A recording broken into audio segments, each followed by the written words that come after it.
ऐसे ही सन युन परीक्षणों की मीनार से धरती पर लौटता है।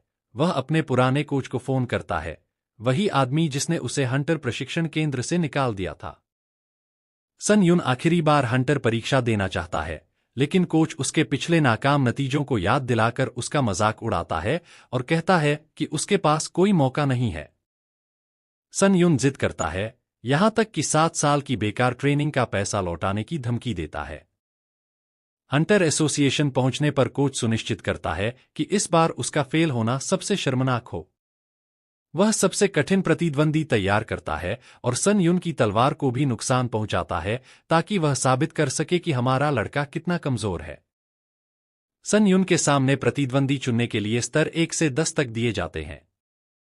पहले वह हमेशा स्तर 1 गोब्लिन चुनता था और फिर भी हार जाता था, लेकिन इस बार वह सभी को चौंकाते हुए स्तर 10 का फीनिक्स चुन लेता है। परीक्षा शुरू होते ही फीनिक्स उस पर 25% धीमा करने वाला जादू डाल देता है और पहली ही टक्कर में उसकी तलवार टूट जाती है, जैसा कोच ने चाहा था। लेकिन सन युन घबराता नहीं, वह टूटी हुई तलवार के टुकड़े से फीनिक्स की आंख में वार करता है और फिर फर्श की टूटी हुई एक भारी टाइल उठाकर इतनी ताकत से फेंकता है कि फीनिक्स का सिर फट जाता है और टाइल लगभग कोच से टकरा जाती है। कोच हक्का बक्का रह जाता है, उसे समझ नहीं आता कि यह कमजोर लड़का अचानक इतना शक्तिशाली कैसे हो गया। 7 साल पहले एक भयानक आपदा हुई थी जिसमें दानवकाल कोठरी फट गई थी और अनगिनत राक्षस बाहर आ गए थे। उसी घटना में सन युन के माता पिता मारे गए और उसने खून के आंसू बहाते हुए कसम खाई थी कि वह हंटर बनेगा और सभी राक्षसों का अंत करेगा। परंतु 7 साल बाद उसी दिन उसे प्रशिक्षण केंद्र से निकाल दिया गया। उसके ट्रेनर ने उसे बार बार बताया कि उसका टैलेंट बिल्कुल बेकार है और 7 साल की सीमा पार करने के बाद भी उसे हंटर बनने नहीं दिया। उसकी लगातार कोशिशों के बावजूद ट्रेनर उसे हर बार अपमानित करता और मारता पीटता था। उसके पास एक ही इच्छा रह गई थी, किसी तरह मजबूत बनना या कोई जन्मजात शक्ति जागृत करना। लेकिन उसकी अटल इच्छा और जलती हुई चाहत को ब्रह्मांड ने महसूस किया और परीक्षणों की मीनार ने पूरे ग्रह में योग्य लोगों की तलाश करते हुए उसे चुन लिया। उसे शून्य में खींचकर मीनार ने उससे कठिनाई स्तर चुनने को कहा, जितनी कठिनाई उतना बड़ा इनाम। सन युन ने समझे बिना अपनी अंतर्मन की आवाज पर भरोसा करके इसे अपना मौका माना और इच्छित कठिनाई चुन ली। वह तुरंत मीनार के पहले चरण में भेज दिया गया जहां वह एक अनंत रेगिस्तान में पहुंचता है और उसके पास सिर्फ एक तलवार होती है। अब उसका लक्ष्य था जीवित रहना और बदले में अपनी जन्मजात शक्ति खोना। लेकिन यह शक्ति यूं ही नहीं मिलने वाली थी, यह उसे तब समझ आता है जब जमीन फटकर एक विशाल रेत का गोलेम निकलता है जो उसे कुचल देना चाहता है। मिशन था 10 मिनट तक बचकर रहना। और यह आसान नहीं था क्योंकि उसने कठिन मोड़ चुना था और असफल होने पर सजा थी मौत। वह भागते हुए समझता है कि वह इतने लंबे समय तक इस जीव से बचकर नहीं रह सकता। या तो भागते भागते मरेगा या लड़ते लड़ते। रेत का गोलेम उसके ठीक पीछे पहुंच जाता है और वह घबराहट में चिल्लाता है क्योंकि उसे समझ नहीं आता कि इस दैत्य को कैसे हराए। तभी उसके दिमाग में वे सारे चेहरे आते हैं जिन्होंने उसे ताना मारा और नीचा दिखाया था। उसे महसूस होता है कि क्या वह ऐसे ही कायर की मौत मरेगा। उस पल वह खुद को संभालता है और निर्णय लेता है कि अब वह भागेगा नहीं। 7 साल हंटर बनने की कोशिश में उसने सिद्धांतों में जितना ज्ञान जुटाया था, वह जानता है कि अब उसे वही इस्तेमाल करना है। हमारा लड़का धड़कते दिल के साथ समझ जाता है कि अगर वह भागता रहा तो कोई हल नहीं मिलेगा, इसलिए कम से कम उसे किसी तरह बचने का रास्ता ढूंढना होगा। तभी सन युन अंदाज लगाता है कि राक्षस जैसे रेत के गोलेम तब रुक जाते हैं जब उनका कोर नष्ट हो जाए, लेकिन उनका कोर अक्सर ऐसी जगह होता है जहां पहुंचना मुश्किल होता है।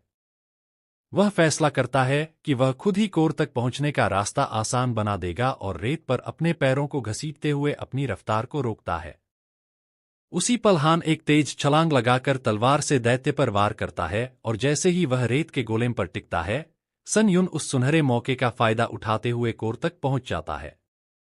कोर दिखाई देते ही वह लाल बड़े कोर को तलवार से तोड़ने लगता है और कुछ दरारें भी पड़ जाती हैं, लेकिन तभी राक्षस उठ खड़ा होता है और हमारा लड़का बचकर फिसल जाता है।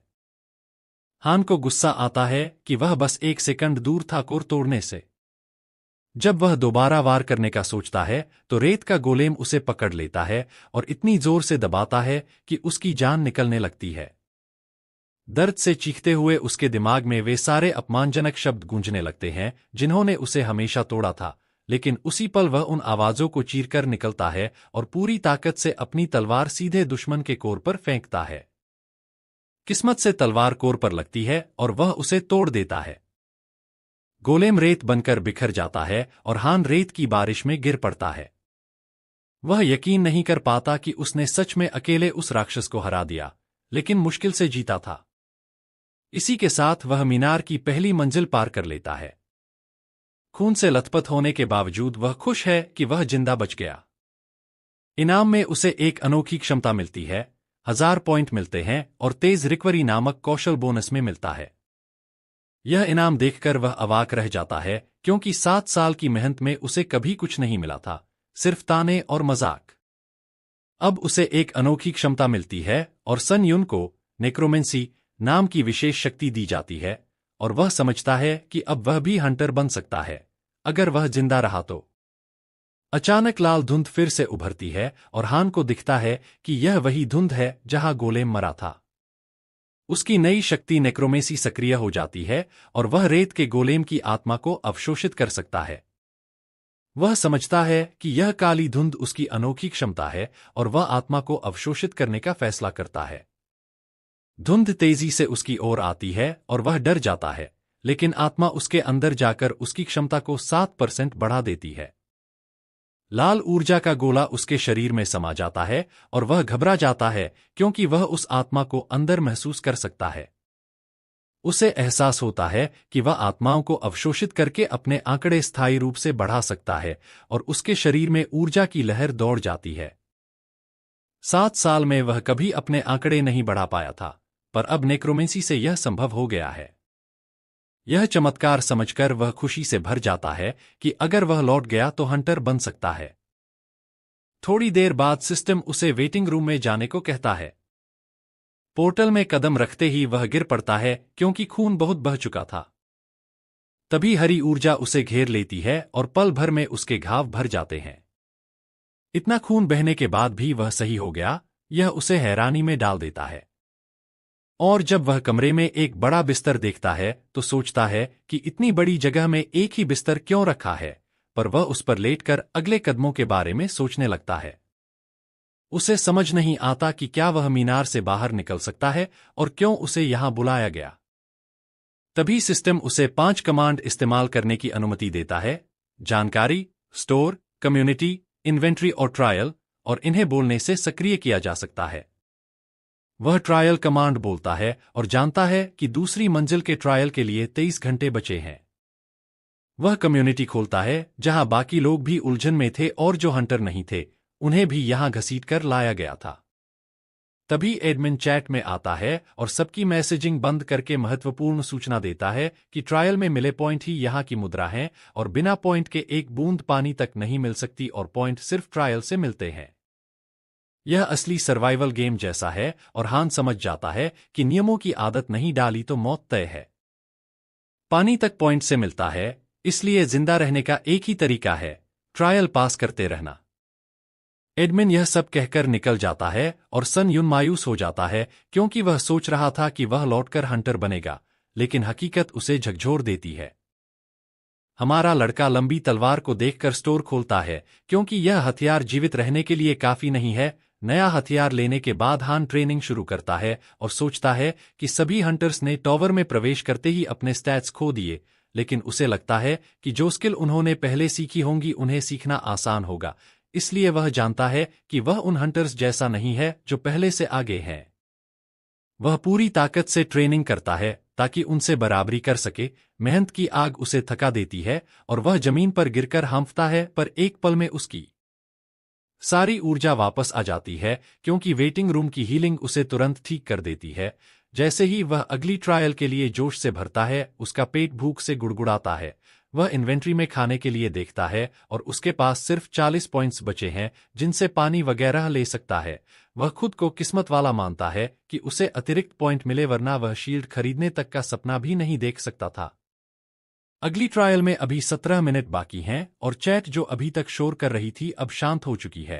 पर सेउंग यून के मन में शक है कि क्या वह फिर से बच पाएगा या नहीं। वह इस डर को झटककर जी जान से लड़ने की ठान लेता है। 10 सेकंड में ट्रायल शुरू होता है और हमारा लड़का दूसरी मंजिल पर भेज दिया जाता है, जो इस बार एक जंगल है। ट्रायल का विषय है ऑर्क ट्राइब लीडर का समय सीमा के अंदर खून करना। वह एक चट्टान पर खड़ा गांव को देखता है और विशाल ऑर्क देखकर डर जाता है, पर और बड़ा डर यह है कि उसे उन्हीं के बीच कूदकर लीडर को मारना है। हिम्मत जुटाकर वह झाड़ियों में छुपकर ऑर्क्स को देखता है और सोचता है कि एक ऑर्क शिकारी से जीतना मुश्किल है और यहां तो बहुत सारे हैं। इतने ऑर्क्स को हराने के लिए कम से कम रैंक हंटर्स की पार्टी चाहिए, वरना लोग मर जाते हैं।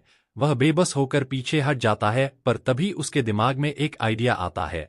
वह लकड़ियां इकट्ठा करके आग जलाता है और उन्हें इन्वेंट्री में स्टोर भी कर पाता है। हमारा एमसी बताता है कि ऑर्क आलसी सुअर जैसे लगते हैं, पर वे बहुत मेहनती होते हैं। सुबह शिकार पर जाते हैं और शाम को लौटते हैं। इससे हान को प्लान सेट करने का बहुत समय मिल जाता है। वह समझ जाता है कि इस मुश्किल ट्रायल को पूरा करने का एकमात्र तरीका आग है। सही समय का इंतजार करने के बाद वह ऑर्क गांव के पास आग की लकड़ी फेंक देता है और देखते ही देखते पूरा जंगल जल उठता है। ऑर्क्स में अफरातफरी मचते ही वह अगला कदम उठाने को भागता है। वह गांव को आग से घेरने की योजना बनाता है ताकि लौटते हुए ऑर्क शिकारी से लड़ना न पड़े। इससे पहले उसे 2 ऑर्क वर्कर को मारना होगा। जैसे ही वर्कर पानी लाने दौड़ते हैं, हमारा लड़का पीछे से आकर एक को तलवार से मार देता है और उसकी आत्मा अवशोषित करता है, जिससे उसकी प्रोफिशिएंसी 9% बढ़ जाती है। तभी एक गार्ड ऑर्क पीछे खड़ा मिलता है और वह शील्ड से उसका वार रोकता है। हान स्टोर की गई आत्माओं से अपने स्टैट्स बढ़ाता है और ताकत बढ़ते ही वह गार्ड ऑर्क का सिर काट देता है। फास्ट रिकवरी स्किल उसे फिर से फ्रेश कर देती है और गार्ड की आत्मा अवशोषित करने से उसकी स्टैमिना भी बढ़ जाती है। स्टैट्स बढ़ने से वह कॉन्फिडेंट हो जाता है कि अगर यह जारी रहा तो गार्ड जैसे दुश्मनों से खतरा कम हो जाएगा। उसे पता है कि 3 वर्कर, एक गार्ड और एक बूढ़ा क्लैन हेड है, और अगर वह गार्ड को हटा दे तो क्लैन हेड को मारना मुश्किल नहीं होगा। गार्ड की आत्मा लेने के बाद वह जोश में भर जाता है, क्योंकि अब वर्कर्स उसे डराते नहीं हैं और वह हमला शुरू कर देता है। वर्कर्स को मारने के बाद वह देखता है कि गार्ड क्लैन हेड से अलग हो गया है, यानी उसने उसकी सुरक्षा छोड़ दी है। अब यही गार्ड आखिरी बाधा है। हमारा लड़का राक्षसों को काटते हुए आगे बढ़ता है और अधिकतर को मारने के बाद सिर्फ गार्ड बचता है। तभी क्लैन हेड आग का हमला करता है और आग का तूफान सन यून पर टकराता है, पर उसकी शील्ड उसे बचा लेती है। आग इतनी तेज थी कि उसे राख बना देती, पर शील्ड सब झेल जाती है। क्लैन हेड सोचता है कि दुश्मन मर गया, पर जैसे ही धूल हटती है हमारा एमसी जिंदा खड़ा मिलता है, कपड़े जले हुए, शील्ड पर निशान, लेकिन वह जीवित है। इसी के साथ वह आग सहने की उपलब्धि हासिल करता है और उसे फायर रेजिस्टेंस नामक नई स्किल मिलती है। इस नई आइकॉनिक स्किल के साथ अब ये ऑर्क उसके लिए सिर्फ मांस है। हा की आंखों में क्रोध चमकते ही वह कबीले के मुखिया पर हमला करता है और बेरहमी से उसके दोनों हाथ काट देता है। ओरक दर्द से चीखता हुआ तंबू के अंदर भाग जाता है।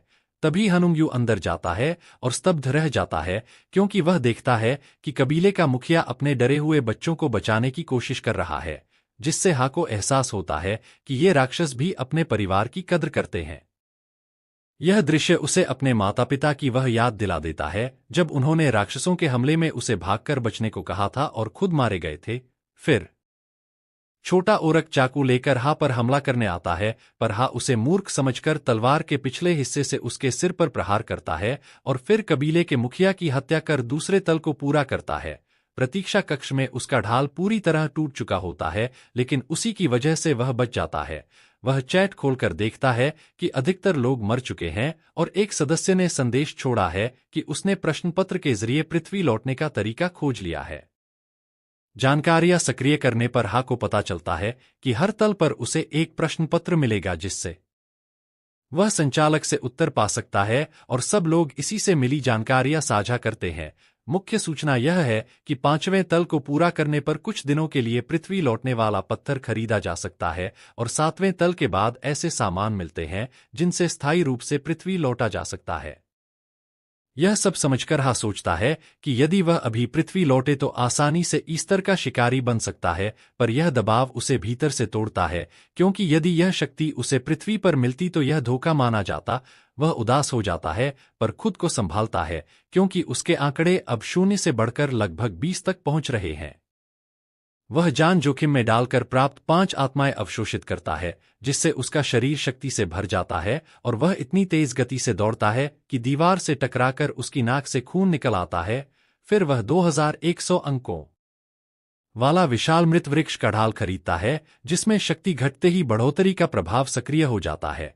वह पिछली परीक्षा से मिले काले इस्पात वाले छुरे और हत्यारे के लबादे का उपयोग करता है, जो हर आंकड़े को 5 बढ़ाता है और गति भी बढ़ाता है। सब तैयारी कर वह अगली परीक्षा तक अभ्यास करता है और तीसरे तल पर पहुंचता है, जहां परीक्षा एक द्वंद्व होती है। गुफा में अंधकार का संरक्षक प्रकट होता है, जो इतना तीव्र है कि हा उसकी कोई भी हलचल महसूस नहीं कर पाता और पल भर में उस पर वार कर देता है। उसे बताया जाता है कि यह संरक्षक हा की परछाई जैसा प्रतिरूप है, जो उसकी हर चाल नकल करता है। हा शीघ्र उपचार कौशल का उपयोग कर बचता है और समझता है कि प्रतिद्वंद्वी की चालें उसकी चाल जैसी ही हैं। वह टकराकर जांचता है और एक प्रहार सफल करता है, पर उसे पता चलता है कि वह राक्षस उपचार भी कर सकता है। फिर वही राक्षस हा पर वैसी ही चालें करता है जैसी हा ने पहले की थीं। हा हत्यारे के लबादे का प्रभाव सक्रिय करता है और 1 ही मिनट में अंत करने का निश्चय करता है। वह कुछ क्षति पहुंचाता है, पर तभी प्रतिरूप शक्तिशाली होकर उसका हाथ काट देता है और हा दर्द से चीख उठता है। सन यू अंधकार के संरक्षक को देखता है और पाता है कि वह स्थिर खड़ा है। हमारा योद्धा जानता है कि उसके ठीक होने में समय लगेगा और इसे मारने का यही मौका है, पर हाथ कट जाने के कारण वह बिना तलवार के मारने का तरीका सोचता है। तभी उसके मन में एक साहसी विचार आता है और वह सोचता है कि व्यर्थ मरने से बेहतर है कोशिश करते हुए मरना। वह ढाल से उस पर जोरदार वार करता है, जिससे अंधकार का संरक्षक गिर पड़ता है और मौका देखकर हा सेओंगयू पूरी शक्ति से ढाल का प्रहार कर उसे समाप्त कर देता है। प्रणाली उसे तीसरे तल को पार करने पर बधाई देती है। चौथे तल के प्रतीक्षा कक्ष में प्रवेश करते ही उसके सभी घाव और दुष्प्रभाव ठीक हो जाते हैं, जिसे वह दीवार पर प्रहार कर परखता है और संतुष्ट होता है। फिर वह उस प्रतिरूप आत्मा के बारे में सोचता है, जिसे उसने गुफा में पाया था, और मानता है कि वह उसकी अब तक की सबसे शक्तिशाली प्राप्ति है। तभी प्रणाली बताती है कि उसकी मृतविद्या की दक्षता 100% हो गई है और उसका स्तर बढ़कर ही हो गया है, जिससे वह आत्माओं के कौशल भी अवशोषित कर सकता है, तथा अब उसे एक अतिरिक्त प्रभाव भी मिला है, जिससे वह आत्मा के जागृत कौशलों में से एक को यादृच्छिक रूप से प्राप्त कर सकता है।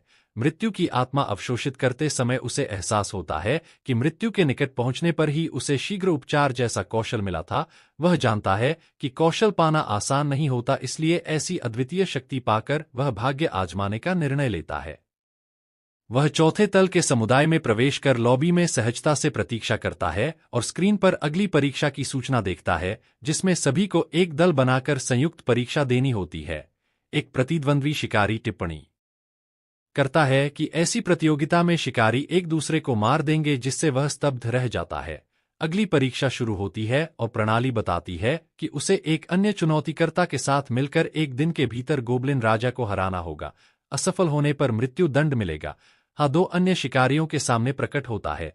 लड़की ली हॉन अपना परिचय देती है कि वह पृथ्वी पर ईस्टर की शिकारी थी और दल को सहयोग देना उसका विशेष कौशल है। दूसरा लड़का ली सेओंगहून धरातली युद्ध में निपुण तथा डी-स्तर का शिकारी था, इसलिए उसका व्यवहार घमंडी है। हमारा साथी बताता है कि वह भी निकट युद्ध में सक्षम है, पर शिकारी नहीं था, केवल बनने की इच्छा रखता था। यह सुनकर सेओंगहून उसे नीचा दिखाते हुए चिढ़ता है और चेतावनी देता है कि यदि वह दल के लिए बोझ बना तो बाहर कर दिया जाएगा। हा को पुराने अपमान याद आते हैं, पर वह जानता है कि हून की कला वास्तविक है, इसलिए शांत रहता है और समझता है कि इस मीनार में केवल कौशल मायने रखते हैं।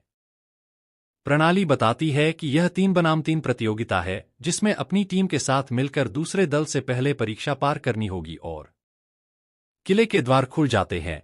ली गोब्लिनों से जूझता है और उनके संगठित आक्रमण से चकित हो जाता है तथा हमारे साथी को लड़ने को चिल्लाता है। हमारा योद्धा उसकी मूर्खता पर खींचता है और ली हायान मदद का आश्वासन देती है, पर सेउंगहून उस पर चिल्लाकर तुरंत उसे बलवर्धन देने का आदेश देता है, जबकि उसके सभी सहायक मंत्र समाप्त हो चुके होते हैं। तभी हा स्वयं आगे बढ़कर अपने साथी की मदद करने की बात कहता है और ली हायान चिंतित होकर पीछे मुड़ती है तो देखती है कि सारे गोबलिन पहले ही मर चुके हैं। सेउंगहून झुंझला जाता है और असफलता का दोष हमारे नए साथी पर मढ़ने लगता है। तभी एक गोबलिन उस पर हमला करता है, पर हा सेओंगयू प्रकट होकर उसे मार देता है और हून से कहता है कि वह केवल रास्ते में आ रहा है, क्योंकि अब हा की आभा पूरी तरह बदल चुकी है। वह गोबलिनों को रेशे रेशे काट देता है और गोबलिन शिकारी का खिताब पा लेता है। हमारा साथी बड़े घमंडी को उल्टा जवाब देता है कि अब वह ही बोझ बन रहा है और हा तेजी से सभी को चीरता फाड़ता आगे बढ़ता है। ली हॉन आश्चर्य से देखती रह जाती है जब हा को दुश्मनों को हवा की तरह चीरते देखती है। गोबलिनों की आत्माएं मंडराती हैं और हमारा योद्धा महसूस करता है कि वे उसकी अद्वितीय तलवार ऊर्जा को नहीं पहचान सकती, इसलिए वह उन्हें आसानी से अवशोषित करता है और अपने आंकड़े बढ़ा लेता है। साथ ही गोबलिनों का एक कौशल भी उसे मिलता है जो क्षेत्र दृष्टि बढ़ाकर दुश्मनों को पहले से देख पाने में मदद करता है। वह गोबलिन की दृष्टि अनुभव करते हुए मुस्कुराता है क्योंकि उसे बड़ा लाभ मिल गया है। दल पुनः मिलता है और अक्षम लीहा के पास आकर बकवास करता है कि नया लड़का कमजोर गोबलिनों के सामने बस किस्मत से बच गया। वह डर छिपाने को हंसता है, पर हमारा साथी सीधा बोल देता है कि अब से वह ही नेतृत्व करेगा और आदेश देगा ताकि पूरी टीम अधिक प्रभावी हो सके। हान अपनी घातक नजर से डी रैंक वाले बदमाश को तुरंत दबा देता है और ली से पूछता है कि क्या उसे कोई समस्या है। ली तुरंत झुक जाता है और पूछता है कि अब आगे क्या करना है। सन युन उसे लड़की शिकारी ली हान की रक्षा करने का आदेश देता है और लड़की से पीछे से रास्ता दिखाने को कहता है। हान खुशी से मान जाता है और तीनों फिर से खोज शुरू करते हैं। हमारा नायक युद्ध क्षेत्र में बिजली की तरह दौड़ता है और गोबलिनों का कत्लेआम कर देता है। वह मरे हुए गोबलिनों की आत्माएं लगातार करता रहता है, जिससे उसकी दक्षता बार बार बढ़ती जाती है। बताया जाता है कि तीसरे परीक्षण के समाप्त होने में अभी 14 घंटे बाकी हैं। आगे चलते समय ली ह्यान को शक होता है क्योंकि पहले गोबलिन नियमित रूप से दिखाई दे रहे थे, लेकिन अब अचानक अजीब सन्नाटा छा जाता है। तभी हान कुछ महसूस करता है और तेजी से आगे भागता है, जहां वे देखते हैं कि उनके पहुंचने से पहले ही गोबलिनों के नौकर मारे जा चुके हैं। हमारा नायक तुरंत समझ जाता है कि दूसरी टीम उनसे पहले यहां से गुजर चुकी है, जबकि ली सेउंगहुन यह सोचकर हैरान रह जाता है कि दूसरी टीम ने दुश्मनों को इतनी जल्दी निपटा दिया। सन युन गोबलिन के खून को छूता है और पाता है कि वह अभी भी गर्म है, जिससे स्थिति की गंभीरता बढ़ जाती है और अब उन्हें तुरंत आगे बढ़ना पड़ता है, क्योंकि अगर दूसरी टीम ने गोबलिन बॉस को पहले मार दिया तो इन्हें दंड मिलेगा, जो कि मृत्यु है। हान सभी से कहता है कि जल्दी करनी होगी। उधर दूसरी टीम और गोबलिनों से लड़ रही होती है और उनका नेता ली सियोन राक्षसों को मारते हुए घिन महसूस करता है, लेकिन डरावनी मुस्कान के साथ आखिरी गोबलिन का सिर काट देता है। टीम के सदस्य उसकी तारीफ करते हैं, जबकि ली सियोन घमंड में कहता है कि सारी शिकार वही अकेले कर रहा है। वह अपने साथी ली जनहो से पूछता है कि क्या उसे मजा आ रहा है, क्योंकि वह बस ढोया जा रहा है, और उसे बॉस रूम का दरवाजा खोलने का आदेश देता है ताकि वे वापस जा सकें। डरा हुआ ली जुन्हो दरवाजे के पास जाता है और सोचता है कि वह फंस गया है। तभी सिस्टम घोषणा करता है कि सभी चुनौतीकर्ता गोबलिन किंग के सर्पिल टॉवर में प्रवेश करेंगे और बॉस युद्ध तब शुरू होगा जब दो में से केवल एक टीम बचेगी। एक डरावनी लाल आभा सबको घेर लेती है और अब कोई भी इस स्थान से बाहर नहीं जा सकता। तभी हानुंग युन की टीम सर्पिल टॉवर पर पहुंचती है और दूसरी टीम को जीवित देखकर ली सियोन को चिढ़ होती है। हमारा नायक अपनी टीम को बताता है कि वह अकेले ही दूसरी टीम से लड़ेगा और ली ह्यान से केवल फुर्ती बढ़ाने वाला बफ मांगता है। लड़की शिकारी चिंता जताती है क्योंकि उसने सनुंग युन की ताकत अपनी आंखों से देखी है, लेकिन फिर भी इंसान शिकारी राक्षसों से ज्यादा खतरनाक हो सकते हैं।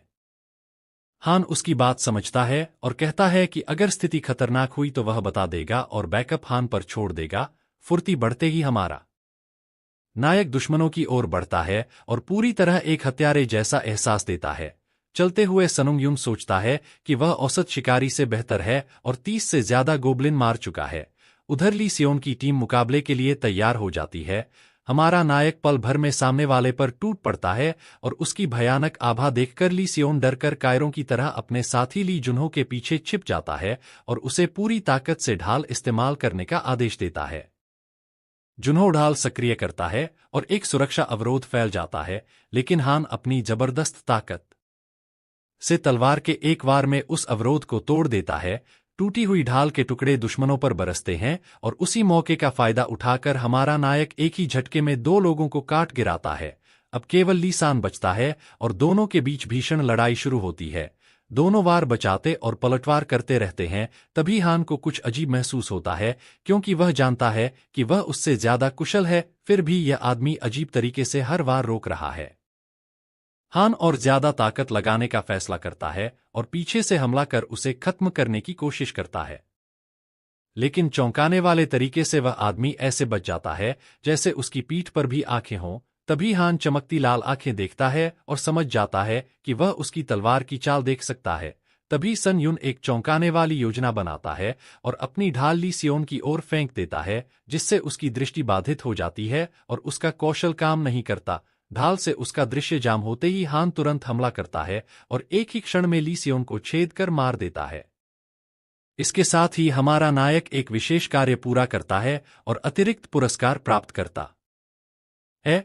जब वह चुनौतीकर्ताओं को बेरहमी से मार चुका होता है तो ली ह्यान देखती है कि उसके हाथ कांप रहे हैं और उनसे खून टपक रहा है, और वह पूछती है कि क्या वह ठीक है।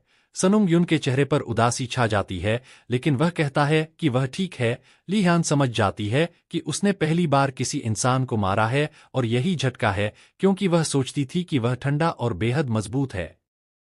फिर भी समय गंवाए बिना हान तुरंत बॉस लड़ाई शुरू करने का फैसला करता है और हान तथा ली सेउंग हुन भी इसके लिए तैयार हो जाते हैं। इसके बाद हमारा नायक परीक्षण के लक्ष्य गोब्लिन किंग को बेहद आसानी से हरा देता है, जिससे ली को लगता है कि वह किसी राक्षस से कम नहीं है। इसके साथ चौथे तल का परीक्षण पूरा होता है और इनाम में सभी के आंकड़े 4 बढ़ जाते हैं तथा एक त्वरित गति कौशल बोनस के रूप में मिलता है। ली सेउंग हुन सबसे पहले लॉबी में जाता है और जब हमारा नायक हान को सुरक्षित वापसी की शुभकामना देता है तो वह भी बदले में कुछ कहती है। लड़की शिकारी आगे बढ़कर हमारे नायक से कहती है कि उसने वही किया जो जरूरी था और इंसानों को मारने का फैसला जीवित रहने के लिए आवश्यक था। वह साफ कहती है कि अगर सन युन यह नहीं करता तो वह खुद करती। यह सुनकर हमारा नायक मुस्कुराता है और हान उसे मित्र अनुरोध भेजती है। लड़की हान का धन्यवाद करती है, क्योंकि उसी की वजह से वे चौथा परीक्षण जीत पाए, लेकिन उसे थोड़ा अफसोस होता है कि उसे कोई इनाम नहीं मिला।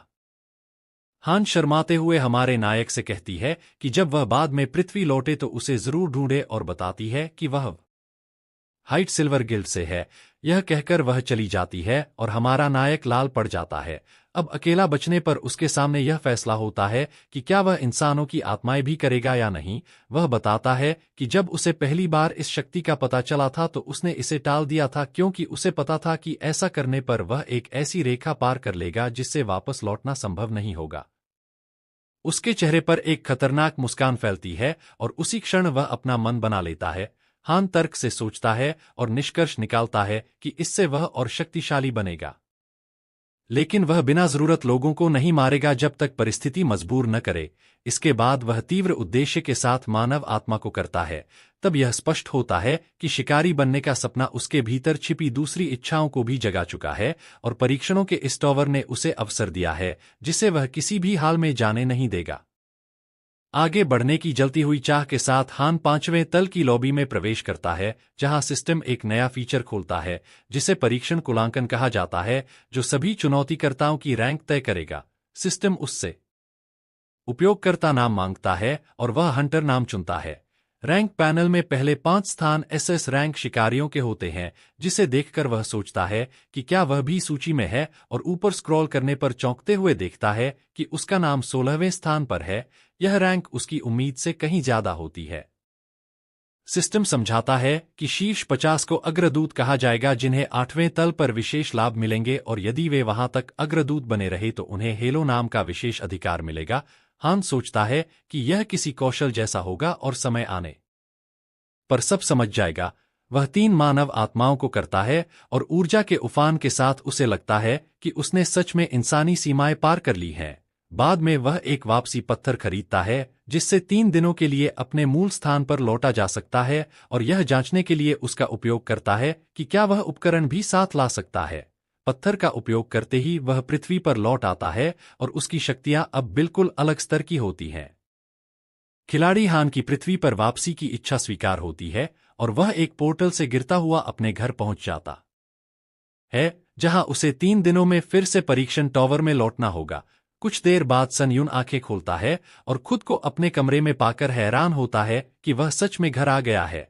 वह सबसे पहले नींद को प्राथमिकता देता है क्योंकि प्रतीक्षालय की तुलना में यह बिस्तर स्वर्ग जैसा है, लेकिन तभी तेज बदबू से उसे एहसास होता है कि उसे नहाने की जरूरत है। उठते समय वह देखता है कि टॉवर से लाए गए हथियार भी उसके साथ हैं, जिससे साबित होता है कि उपकरणों को पृथ्वी पर लाना संभव है और इसका मतलब है कि दूसरे खिलाड़ी भी ऐसा कर सकते हैं। वह समझ जाता है कि आने वाले समय में वस्तुएं आम होंगी और शिकारी सामानों की कीमत गिर सकती है, इसलिए वह खंजर बेचने का फैसला करता है। नोट्स देखते हुए उसे याद आता है कि वह अगली बार पृथ्वी लौटने पर शिकारी परीक्षा देने वाला था और लगता है कि वह सोच से ज्यादा व्यस्त होने वाला है। इसी बीच white lotus hunter training center के निदेशक हुआंग मनहो को हान सनुंग युन का फोन आता है और मनहो उसे तुरंत पहचान लेता है। वह सदस्यता शुल्क वापस भेजने की बात करता है, लेकिन हान मना कर देता है और बदले में एक एहसान मांगता है। निदेशक उसे अभ्यास की अनुमति नहीं देता तो सन युन सीधे शिकारी परीक्षा में मदद की बात करता है। मनहो याद दिलाता है कि पिछली बार हान फेल हुआ था और उसकी रैंक एफ थी, जो सबसे निचली थी, और वह उसका मजाक उड़ाता है कि उसमें कोई कौशल नहीं था, लेकिन हान शुल्क देने की बात कहकर उसे चुप करा देता है और निदेशक इनकार नहीं कर पाता। सौदा तय होने के बाद हान उसी दिन परीक्षा दिलाने को कहता है। बाद में नहाकर आईने में देखता है कि उसका शरीर अब बेहतर बन चुका है, लेकिन समय कम होने के कारण वह जल्दी करता है और अपार्टमेंट से बाहर निकलते हुए उस सामान्य जीवन के बारे में सोचता है जिसकी उसने हमेशा चाह की थी, जहां बिना अपमान के जी सके। पड़ोसन को नमस्ते करते ही वह समझ जाती है कि हान एक ऐसा आदमी है जो शिकारी बनने की कोशिश कर रहा है। हमारा नायक विदा लेता है तो पड़ोसन उसके प्रभावशाली आभामंडल से मन ही मन प्रभावित हो जाती है और सोचती है कि क्या वह हमेशा से इतना लंबा था। बाहर हान टैक्सी ढूंढने की कोशिश करता है लेकिन असफल रहता है, तो वह अपनी ताकत का सहारा लेते हुए दौड़कर जाने का फैसला करता है क्योंकि इस तरह वह जल्दी पहुंच सकता है। कुछ ही देर में वह हंटर एसोसिएशन पहुंचता है, जहां काफी समय बाद निदेशक हुआंग से उसकी मुलाकात होती है। सन युन जब कहता है कि हाल ही में वह अजीब चीजों से जूझ रहा है, तो वह निदेशक को उलझन में डाल देता है और मन हो सोचता रह जाता है कि उस लड़के का मतलब क्या था। इसी दौरान निरीक्षक किम इनहू हान को बताता है कि वही हंटर परीक्षा का मूल्यांकन करेगा और समझाता है कि हुआंग के पर्यवेक्षक होने के कारण हान को सैद्धांतिक परीक्षा और साक्षात्कार से छूट है। प्रक्रिया से परिचित होने के कारण वे सीधे परीक्षा की ओर बढ़ते हैं। परीक्षा क्षेत्र में सन युन को एक तलवार दी जाती है और मनहो निरीक्षक किम से जानबूझकर परीक्षा कठिन बनाने को कहता है ताकि हान असफल हो जाए। किम भरोसा दिलाता है कि उसने तलवार उपयोगकर्ता के लिए सबसे कठिन प्रतिद्वंद्वी चुना है। इसके बाद वह हान से कठिनाई स्तर 1 से 10 के बीच चुनने को कहता है। अतीत की घटनाएं याद करते हुए सन युन सोचता है कि वह हमेशा स्तर 1 चुनता था और कमजोर होने के कारण गोबलिन से भी हार जाता था। निदेशक हुआंग को पूरा भरोसा होता है कि हान फिर से स्तर 1 ही चुनेगा, लेकिन अचानक सब चौंक जाते हैं जब हान कठिनाई स्तर 10 चुनता है और हुआंग सदमे में उसे पागल कह बैठता है। जल्द ही हंटर परीक्षा शुरू होती है और हान को फीनिक्स का शिकार करने भेजा जाता है। फीनिक्स के दहाड़ते ही शिकारी के कौशल के कारण हान की गति 25% कम हो जाती है और तभी वह देखता है कि उसकी तलवार में दरारें हैं। जल्द ही स्पष्ट हो जाता है कि हुआंग मनहो ने जानबूझकर हथियार में छेड़छाड़ की थी ताकि हान असफल हो जाए। हुआंग को पूरा विश्वास होता है कि बिना तलवार हान कुछ नहीं कर पाएगा और वह घमंड में डूबा रहता है। दूसरी ओर सन युन स्थिर खड़ा होकर फीनिक्स का सामना करता है। कहानी निदेशक हुआंग के दृष्टिकोण में बदलती है, जहां बताया जाता है कि उसने भी कभी हंटर परीक्षा पास की थी और शुरुआत में खुद को सबसे श्रेष्ठ समझता था, लेकिन समय के साथ दूसरों से पिछड़ गया और अंततः प्रयास करना छोड़ दिया क्योंकि हंटरों की दुनिया में जन्मजात प्रतिभा ही सब कुछ मानी जाती है। इस कठोर सच्चाई को स्वीकार कर उसने मेहनत करना छोड़ दिया और अब वह हान के पतन को देखना चाहता है क्योंकि उसे उन लोगों से ईर्ष्या होती है जो लगातार मेहनत करते हैं। परीक्षा क्षेत्र में फीनिक्स हान की तलवार से टकराता है और वह एक ही वार में टूट जाती है, जिससे हान चकित रह जाता है क्योंकि इतनी घटिया तलवार भी यूं नहीं टूटती। वह समझ जाता है कि हथियार से छेड़छाड़ की गई है, जबकि निदेशक दुष्ट मुस्कान के साथ उसकी हार का इंतजार करता है। तभी फीनिक्स उसकी ओर बढ़ता है और बिना हथियार के हान इसे अपने नए कौशल त्वरित त्वरण को परखने का अवसर मानता है, जो उसे चौथे परीक्षण के बाद मिला था। वह कौशल सक्रिय करता है और बिजली की तरह दौड़ता है। उसकी गति से वह खुद भी प्रभावित हो जाता है। वह पूरी ताकत से छत पर वार करता है, जिससे वह टूट जाती है और उछलकर टूटी तलवार को फीनिक्स की आंख में घोंप देता है, लेकिन तलवार छोटी होने के कारण असर नहीं होता। तुरंत वह टूटी जमीन से एक ईंट उठाकर फीनिक्स की ओर फेंकता है, जो इतनी तेजी से जाती है कि फीनिक्स को दो हिस्सों में काट देती है और उस धातु की दीवार को भी भेद देती है जहां निरीक्षक और निदेशक खड़े होते हैं। उड़ती ईंट से वे लगभग मारे ही जाते हैं। इसी के साथ परीक्षा समाप्त होती है और हान हंसते हुए माफी मांगता है, जबकि भीतर ही भीतर उसने बिल्कुल सही जगह निशाना लगाया होता है। इसके बाद वह आधिकारिक रूप से हंटर के रूप में पंजीकृत हो जाता है, जिससे वह डंजन में प्रवेश और वस्तुएं बेचने का अधिकार पा लेता है। दूसरी ओर निदेशक हुआंग गुस्से से उबलता हुआ निरीक्षक से जवाब मांगता है, क्योंकि उसने तो हान को 10 सेकंड में फेल कराने को कहा था। निरीक्षक इसे मजाक समझते हुए कहता है कि उन्होंने पूरी कोशिश की और हान की क्षमताओं को देखते हुए परीक्षा को अधिकतम कठिन बनाया गया था। निदेशक जिद करता है कि कम से कम उसकी रैंक ए कर दी जाए, लेकिन निरीक्षक बताता है कि यह संभव नहीं, क्योंकि हान ने 10 सेकंड में ऐसा राक्षस मार दिया जो कम से कम डी रैंक दिलाने के लिए पर्याप्त है, और इससे कम देने पर एसोसिएशन शिकायत कर देती। ईर्ष्या से अंधा हुआ हुआंग जबरन रैंक बदलवाने की कोशिश करता है। तभी हान कमरे में अपना हंटर लाइसेंस लहराते हुए प्रवेश करता है। निरीक्षक उसे बधाई देता है और हान निदेशक से पूछता है कि क्या कुछ हुआ है, क्योंकि वह ठीक नहीं लग रहा। निदेशक घबराकर उसे शुभकामनाएं देता है और उसे हंटर स्युंग युन कहकर संबोधित करता है। ऐसा लगता है कि हान स्युंग युन अब उन सभी अपमानों का हिसाब चुकता करने आ गया है जो उसे कभी निदेशक के शब्दों से सहने पड़े थे। जब हमारा नायक माहौल की जमी बर्फ तोड़ते हुए निदेशक हुआंग को याद दिलाता है कि सेवानिवृत्ति से पहले वह स्वयं सी रैंक हंटर था, तो वातावरण में तनाव फैल जाता है। निदेशक पूछता है कि यह बातचीत किस दिशा में जा रही है। तभी सन युन उसे पिछली बार कहा गया असफल शब्द याद दिलाता है। अचानक हुआंग आपा खो बैठता है और हान को मारने दौड़ता है, लेकिन यह उकसावा पूरी तरह सफल रहता है, क्योंकि हान आसानी से वार से बचते हुए आत्मरक्षा के नाम पर हुआंग के पेट में जोरदार घूंसा मारता है और अंत में उसके चेहरे पर जोरदार तमाचा जड़ देता है, जो उसके अपमान का बदला होता है। हुआंग बुरी तरह पिट जाता है और खून बहने लगता है, लेकिन उससे ज्यादा वह इस बात से स्तब्ध होता है कि एक साधारण सी रैंक में इतनी शक्ति कैसे हो सकती है। इसके बाद निरीक्षक किम सन युन को हंटर एसोसिएशन का विशेष हंटर बनने का प्रस्ताव देता है और बताता है कि न्यूनतम वेतन 10 लाख होगा, जिसे वह फायदे का सौदा कहता है। इतनी बड़ी रकम सुनकर हान चौंक जाता है और किम समझाता है कि यह उसकी संभावनाओं को देखकर तय किया गया है। उसी क्षण हान निदेशक किम को भी झुकने पर मजबूर कर देता है। जब उसे पता चलता है कि उसने परीक्षा की कठिनाई से छेड़छाड़ की थी, जिससे निदेशक हक्का बक्का रह जाता है, फिर भी हान कहता है कि वह इस पर विवाद नहीं करेगा, लेकिन स्पष्ट कर देता है कि जिस पर भरोसा न हो उसके साथ अनुबंध नहीं कर सकता, और यह कहकर वह किम का कार्ड नाटकीय ढंग से फेंक कर चला जाता है। 2 दिन बाद वास्तविक दुनिया में ट्रायल्स के टावर से जुड़े अजीब घटनाक्रम की अफवाहें तेजी से फैलती हैं और हान जान जाता है कि अब सबको टावर के बारे में पता है। वह उपकरण अच्छे दाम पर बेचकर 3 दिन का सही उपयोग करता है और समय आते ही फिर से टावर में लौट जाता है, जहां वह फिर से मजबूत बनने के रोमांच को महसूस करता है। वह मुस्कुराता है और सोचता है कि लौटकर वह और भी व्यस्त रहेगा। अपेक्षा के अनुसार वह टावर और वास्तविक दुनिया दोनों में अपने आइटम स्वतंत्र रूप से उपयोग कर पाता है और पृथ्वी से लाए गए सभी सामान को इन्वेंट्री में रखकर बिना समय गंवाए 5वीं मंजिल की तैयारी करता है। तभी उसे फर्स्ट रिटर्नर उपलब्धि मिलती है और सत्य की आंखें नामक कौशल उत्पन्न होता है, जो बैंगनी आभा छोड़ते हुए किसी भी वस्तु का विवरण और किसी व्यक्ति की बात की सच्चाई देखने की क्षमता देता है। हान समझ जाता है कि यह कौशल वस्तुओं के साथ साथ झूठ पकड़ने में भी काम आएगा और इसे अप्रत्याशित सौभाग्य मानता है। इसके बाद वह भारी कीमत पर एक बिजली की तलवार और एक रहस्यमय हंटर ढाल खरीदता है, जिसकी विशेषता यह है कि वार लगने पर 10% संभावना से शत्रु लकवाग्रस्त हो जाता है।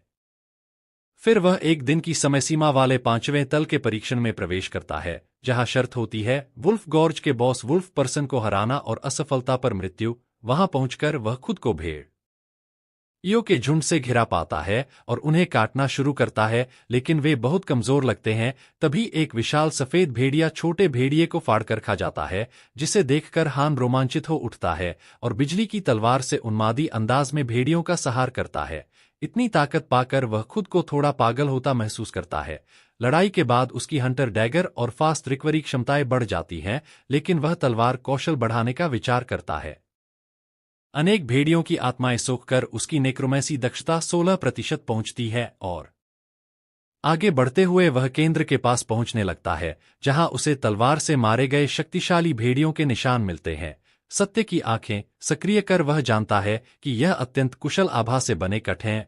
वातावरण भारी होता जाता है और अचानक वह एक ऊर्जा का पीछा करता है, जहां वह देखता है कि कोई रहस्यमय अस्तित्व वुल्फ गॉर्ज के बॉस से लड़कर उसे पराजित कर चुका है और इस प्रकार परीक्षण की सफलता की शर्तें पूरी हो जाती हैं। तभी सिस्टम कारण का विश्लेषण करता है और सन युन को पता चलता है कि उसके परीक्षण में एक घुसपैठिया पाया गया है। परीक्षण का उद्देश्य बदल दिया जाता है और उसे अंतरआयामी घुसपैठिए को मारने का नया आदेश मिलता है। हान एक ऐसे घुसपैठिए का सामना करता है जो दूसरे आयाम से आया एक कवचधारी शूरवीर है और कुछ क्षणों में वह समझ जाता है कि ट्रायल्स का टावर अन्य आयामों में भी मौजूद है।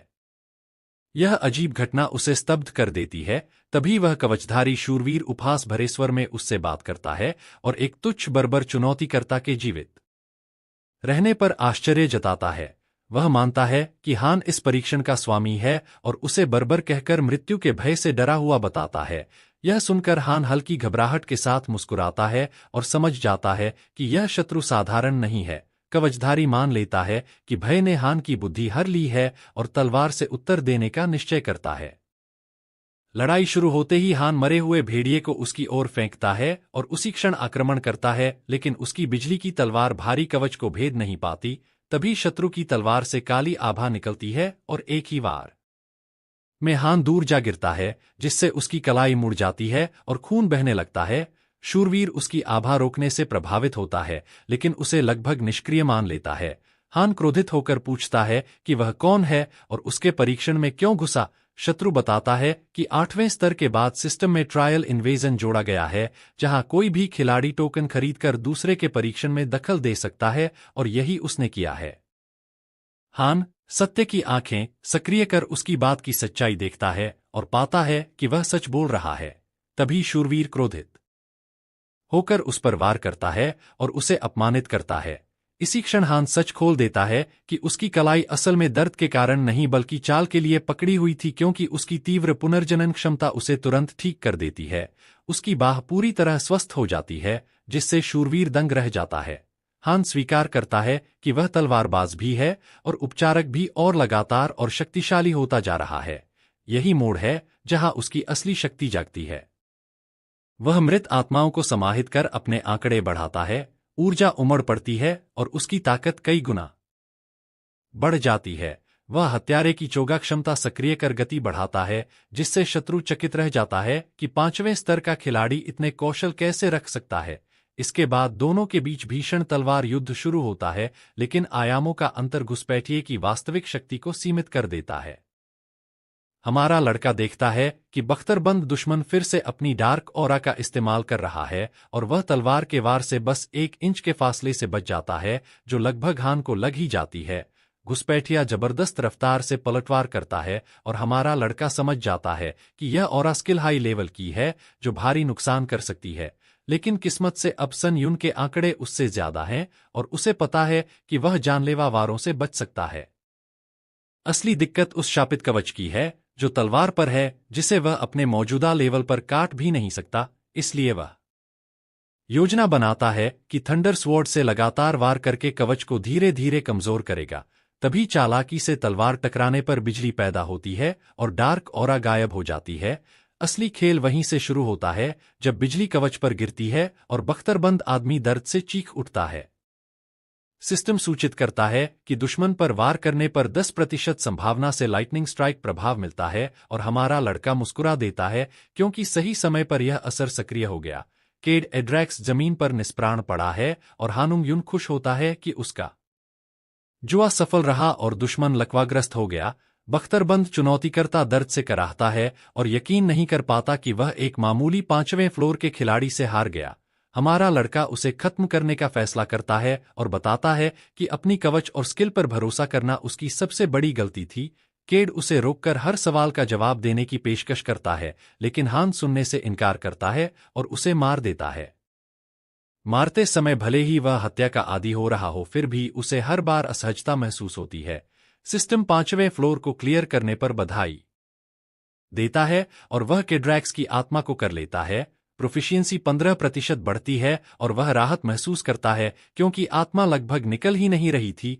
इनाम संदेश न आने पर सिस्टम बताता है कि ट्रायल की कठिनाई इनाम के अनुपात में नहीं थी, इसलिए सारे इनाम बदले गए हैं और उसे 3 लेसरेशन स्किल के साथ 75,000 पॉइंट और अतिरिक्त 3,500 पॉइंट मिलते हैं।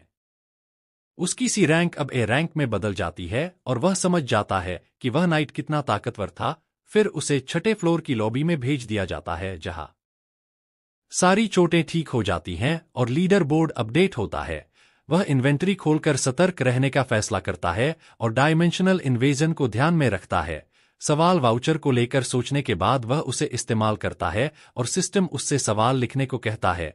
जवाब तुरंत आता है कि फ्लोर इन्वेजन एक सिस्टम है जो 8वें फ्लोर से मिलता है और शुरुआती 10 क्लास के ट्रायल में ही इस्तेमाल हो सकता है। विशेष ट्रायल में दखल नहीं दिया जा सकता।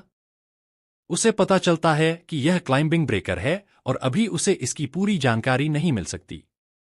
एक सवाल का ही जवाब मिलने से वाउचर खर्च हो जाता है, जिससे वह चौंक जाता है। फिर भी वह पृथ्वी से मिले आइटम इस्तेमाल करता है और क्रोकिन की मैजिक टावर रेस्टोरेशन बॉक्स से हंटर की शील्ड ठीक करता है, जिसकी परफॉर्मेंस उम्मीद से बेहतर होती है। क्लीनिंग स्टोन इस्तेमाल करके उसे अपनी पुरानी सोच पर शर्म आती है। 6ठे फ्लोर ट्रायल में अभी 1 घंटा 12 मिनट बाकी हैं, इसलिए वह लीडर बोर्ड देखता है, जहां 5वें फ्लोर पर उसकी रैंक तीसरी होती है और वह हैरान रह जाता है। उसे लगता है कि वह लगातार पायनियर बनने के करीब है और तय करता है कि 8वें फ्लोर पर पहुंचकर देखेगा कि उसे क्या फायदा मिलता है। सिस्टम हमारे लड़के पर लगातार नोटिफिकेशन बरसाता है कि एक साइकोलॉजिकल स्किल बेची जा रही है जो हत्या और लूटपाट में बहुत मदद करती है, और अगर किसी के पास साइकोलॉजिकल रेजिस्टेंस स्किल हो तो वह हत्या, लूट और विश्वासघात से जुड़े अचीवमेंट आसानी से पा सकता है और बड़े इनाम भी मिलते हैं। मौजूदा चैट पढ़ते हुए सनुंग युन 2 चैलेंजर्स को हत्या से जुड़े अचीवमेंट पर बहस करते देखता है और पूरा माहौल अराजक लगने लगता है, जिससे वह सोच में पड़ जाता है कि आखिर हो क्या रहा है। वह इस स्किल को दोधारी तलवार मानता है, लेकिन मानसिक झटके को खत्म करने वाला इसका असर बेहद खतरनाक है, क्योंकि एक बार मानसिक दर्द मिट गया तो इंसान को कोई पछतावा नहीं रहेगा। तभी उसे पता चलता है कि 4थे फ्लोर पर जानकारी देने वाले ने अपना नाम बदलकर प्रिंसेस सुई रख लिया है, और भले ही यह हंटर्स की प्रतियोगिता हो पर असल में सब उसे मारने की बात कर रहे हैं। सन युन को 4थे फ्लोर लॉबी की वह गड़बड़ी याद आती है जो जानबूझकर सबको एक दूसरे के खिलाफ भड़काने के लिए की गई थी, और वह उस नाम को याद रखने का फैसला करता है। फिर सिस्टम उससे 6ठे फ्लोर का हार्ड डिफिकल्टी ट्रायल स्वीकार करने को कहता है, जिसका लक्ष्य 50 मिनट में क्षेत्र जीतना है, जहां शर्त है तय समय में आसपास की एक टाइल पर कब्जा करना और असफलता की सजा मौत है, जबकि इनाम रैंडम बॉक्स भी है। इसके बाद उसे 6ठे फ्लोर पर भेज दिया जाता है, जो एक समुद्र जैसा दिखता है, और सिस्टम उसे उसके टीममेट के बारे में सूचित करता है। सहयोग की सलाह दी जाती है, लेकिन उसका साथी सामने नहीं आता। तभी ऊपर से एक भाला गिरता है, जिसे वह बचते हुए पकड़ लेता है, और एक आदमी सामने आता है जो जानबूझकर हमला करता है, यह कहते हुए कि टीममेट को मारना अचीवमेंट पाने का सबसे आसान तरीका है। सन युन को यह सोच पसंद नहीं आती, लेकिन उसका साथी उसे पाखंडी कहकर ताना मारता है और आसपास हुए विश्वासघात के दृश्य दिखते हैं, जहां हाथ मिलाते समय एक चैलेंजर दूसरे को मार देता है और डर्टी मर्डरर का अचीवमेंट पा लेता है। वापस हान की ओर आते हैं, जहां उसका साथी अचानक हमला करता है, लेकिन हान आसानी से बचते हुए पलटवार करता है और ट्रेटर अचीवमेंट पा लेता है, जिससे उसकी ताकत बढ़ती है। वह इस ट्रायल को किसी इवेंट जैसा मानता है और सोचता है कि शायद कोई स्किल मिल जाए, लेकिन वह बेवजह हत्याएं नहीं करना चाहता, हालांकि जो उस पर हमला करेगा उसे छोड़ेगा भी नहीं। तभी एक चैलेंजर आयरन डोम बनाकर खुद को सुरक्षित समझता है, लेकिन हान ऊपर से हमला कर उसका कवच तोड़ देता है और उसे लात मारकर दूर फेंक देता है, जिससे बाकी लोग डर जाए। सिस्टम उसे बताता है कि टाइल कैप्चर हो रही है और अगर कोई और उस पर चढ़ा तो प्रक्रिया रुक जाएगी, इसलिए उसे 10 मिनट तक वहां टिकना होगा। हान सोचता है कि ऊंची रैंक वाले खिलाड़ी शायद पहले ही आगे बढ़ चुके हैं और आसपास के कमजोर चैलेंजर्स उसके लिए कोई खतरा नहीं है। यह फ्लोर उसे अविश्वास, टॉवर की सच्चाई और गलत करुणा के पाखंड के बारे में सोचने पर मजबूर करता है, क्योंकि वह जानता है कि अगर वह किसी को नहीं मारेगा तो कोई और मरेगा। तभी सिस्टम चेतावनी देता है कि कोई उसकी टाइल पर हमला कर रहा है और 4 लोगों का एक समूह सामने आता है, जिनमें से एक घमंडी अंदाज में आगे बढ़ता है। सन यून समझ जाता है कि यह अचीवमेंट के लिए बना मर्डरर ग्रुप है और सुनहरे बालों वाला लड़का इसे मान भी लेता है। उसी पल 2 लोग उस पर हमला करते हैं और वह हार्ट सॉलिडेरिटी एक्टिवेट करता है, जो किम जिनी का दर्द हान संग यून के साथ साझा करने वाला ट्रेट है। गंजा आदमी छलांग लगाकर स्युंग यून पर टूट पड़ता है और समुद्री पानी से हमला करता है, जिसे हमारा लड़का छू लेता है और इससे उसकी ताकत, फुर्ती और स्टेमिना 10 कम हो जाते हैं। साथ ही 2 मिनट 59 सेकंड का पेनल्टी टाइम लग जाता है। लेकिन इस सजा से अनजान हान सोचता है कि यह हालात सिर्फ तब सबसे खराब होते अगर वह एक सामान्य चैलेंजर होता और उसके चेहरे पर एक खतरनाक मुस्कान आ जाती है, जिससे साफ पता चलता है कि वह उन्हें बुरी तरह कुचलने के लिए तैयार है। तभी 2 खिलाड़ी अपने हथियारों के साथ सनुंग यून पर हमला करते हैं और वह उनकी इस चाल की सराहना करता है कि वे हथियार चुराकर सामने वाले के आंकड़े गिराना चाहते हैं, लेकिन साथ ही उन्हें यह एहसास भी करा देता है कि उन्होंने गलत दुश्मन चुन लिया है। इसके बाद वह एक दुश्मन का चेहरा पकड़कर इतनी जबरदस्त ताकत से जमीन पर पटक देता है कि उसका सिर पूरी तरह चकनाचूर हो जाता है और खून चारों ओर फैल जाता है, जिसे देखकर बाकी सभी दुश्मन दहशत में आ जाते हैं। और उसी पल सन यून को 1 हिट 1 किल और एक्सटिंक्शन ऑफ द वीक नाम की स्किल मिलती है, जिसमें अगर उपयोगकर्ता के आंकड़े दुश्मन से ज्यादा हों तो उसकी ताकत उसी अनुपात में बढ़ जाती है।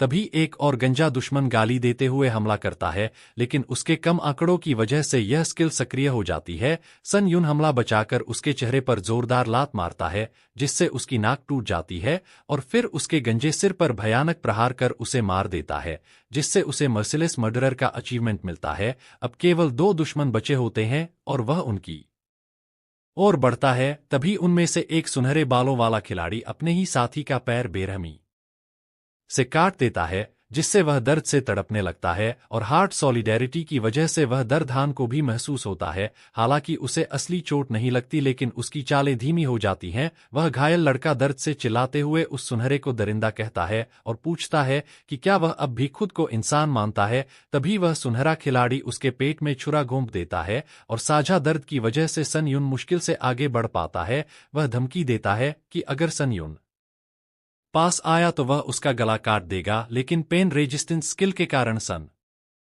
यून अभी भी हिम्मत जुटा पाता है और समझ जाता है कि अब केवल एक ही रास्ता है कि बाकी चैलेंजर्स को जल्दी खत्म किया जाए। तभी जैसे ही वह बिना हिचक आगे बढ़ता है, सुनहरा खिलाड़ी उस घायल लड़के का गला काट देता है, जिससे तेज दर्द सन यून के शरीर में दौड़ जाता है और वह अपनी गर्दन पकड़ लेता है। लेकिन वह जानता है कि अगर अभी वार नहीं किया तो मौका चला जाएगा। तभी सुनहरा खिलाड़ी तलवार लेकर उसे खत्म करने के लिए झपटता है और उसी पल सन यून तलवार को पकड़कर उसे अपने हाथों से तोड़ देता है और जिस तरह गला काटने का दर्द महसूस कराया गया था, उसी तरह का एहसास देने के लिए वह उसी टूटी तलवार से उस सुनहरे का गला काट देता है और उसे मार देता है।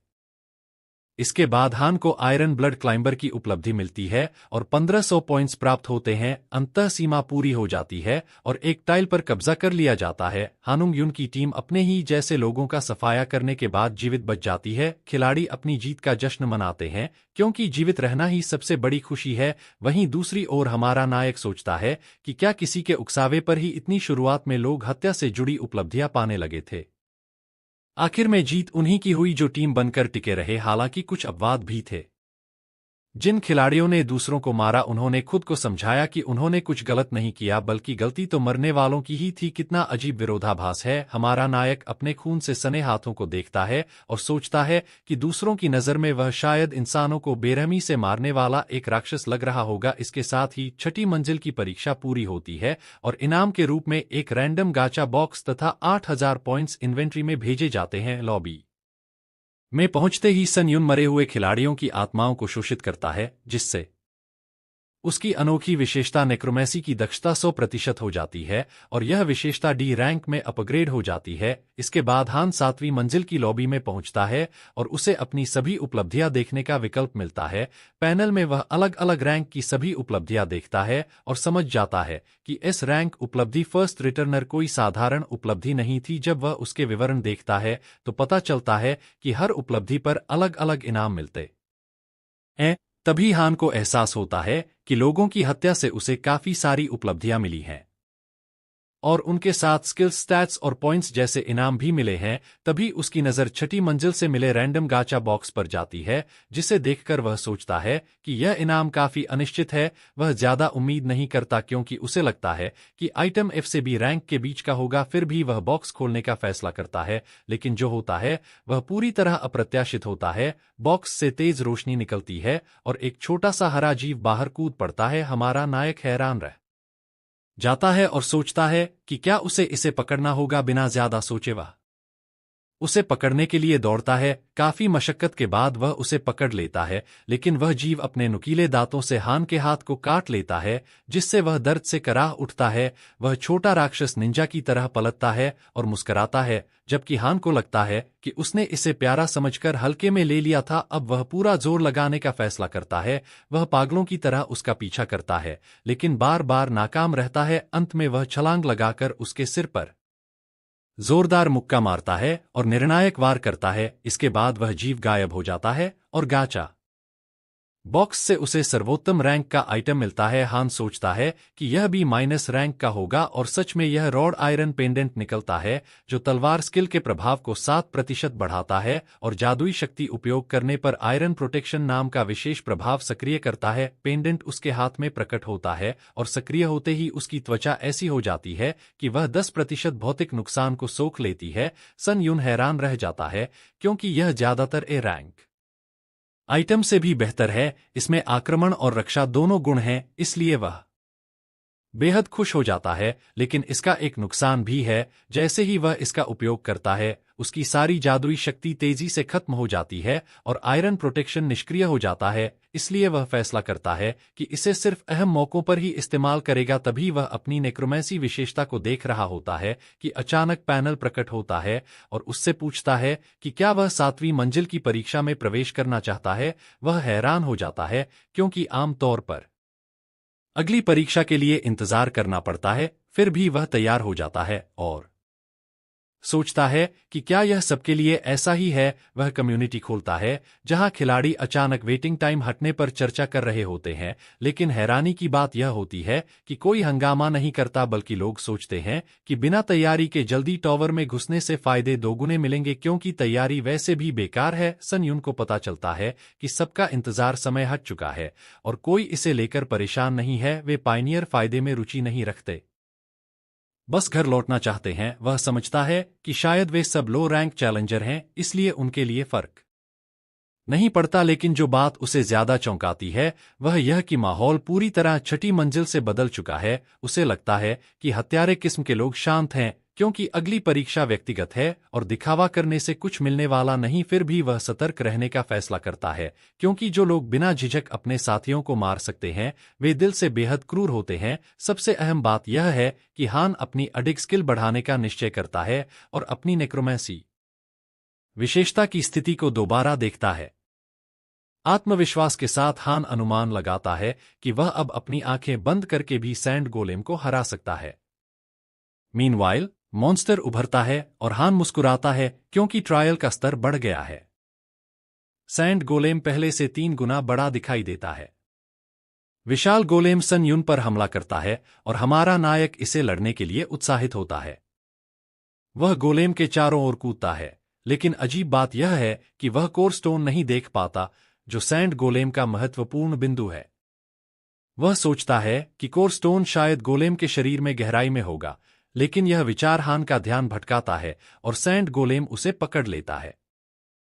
हमारा नायक, जो अब पहले से मजबूत हो गया है, उस विशाल हाथ से बाहर निकलता है और सोचता है कि उसके पास कोई विकल्प नहीं है, उसे मॉन्स्टर को काटना ही पड़ेगा। वह थंडर सोर्ड से गोलेम पर वार करता है, लेकिन रेतीले मॉन्स्टर को काटना अच्छा विचार नहीं लगता। फिर भी वह कोर को ढूंढने और नष्ट करने पर अडिग रहता है। हान महसूस करता है कि उसने अनजाने में सैंड गोलेम को और गुस्सा दिला दिया। विशाल गोलेम पागल होकर उसे कुचलने की कोशिश करता है। गोलेम कूदता है ताकि सन स्विंग युन को मार सके और हमारा नायक डर के मारे भागता है। वह जानता है कि इस बड़ी चीज से बचना मुश्किल नहीं है, लेकिन अगर यह ऊपर गिरा तो वह खत्म हो जाएगा। सन युन पागलों की तरह भागता है और भागते हुए खुद को रेतीले ढलान में छिपा लेता है। हान गुस्से में आता है और स्किल 3 लेसरेशंस एक्टिवेट करता है, जो हर हमला के बाद तलवार की कटाई की शक्ति को गुणा करता है। इसके साथ ही वह गेम का स्तर बढ़ाता है और गोलेम का हाथ एक ही वार में काट देता है। हान खुद भी चौंक जाता है कि उसने इसे एक ही वार में कर दिया।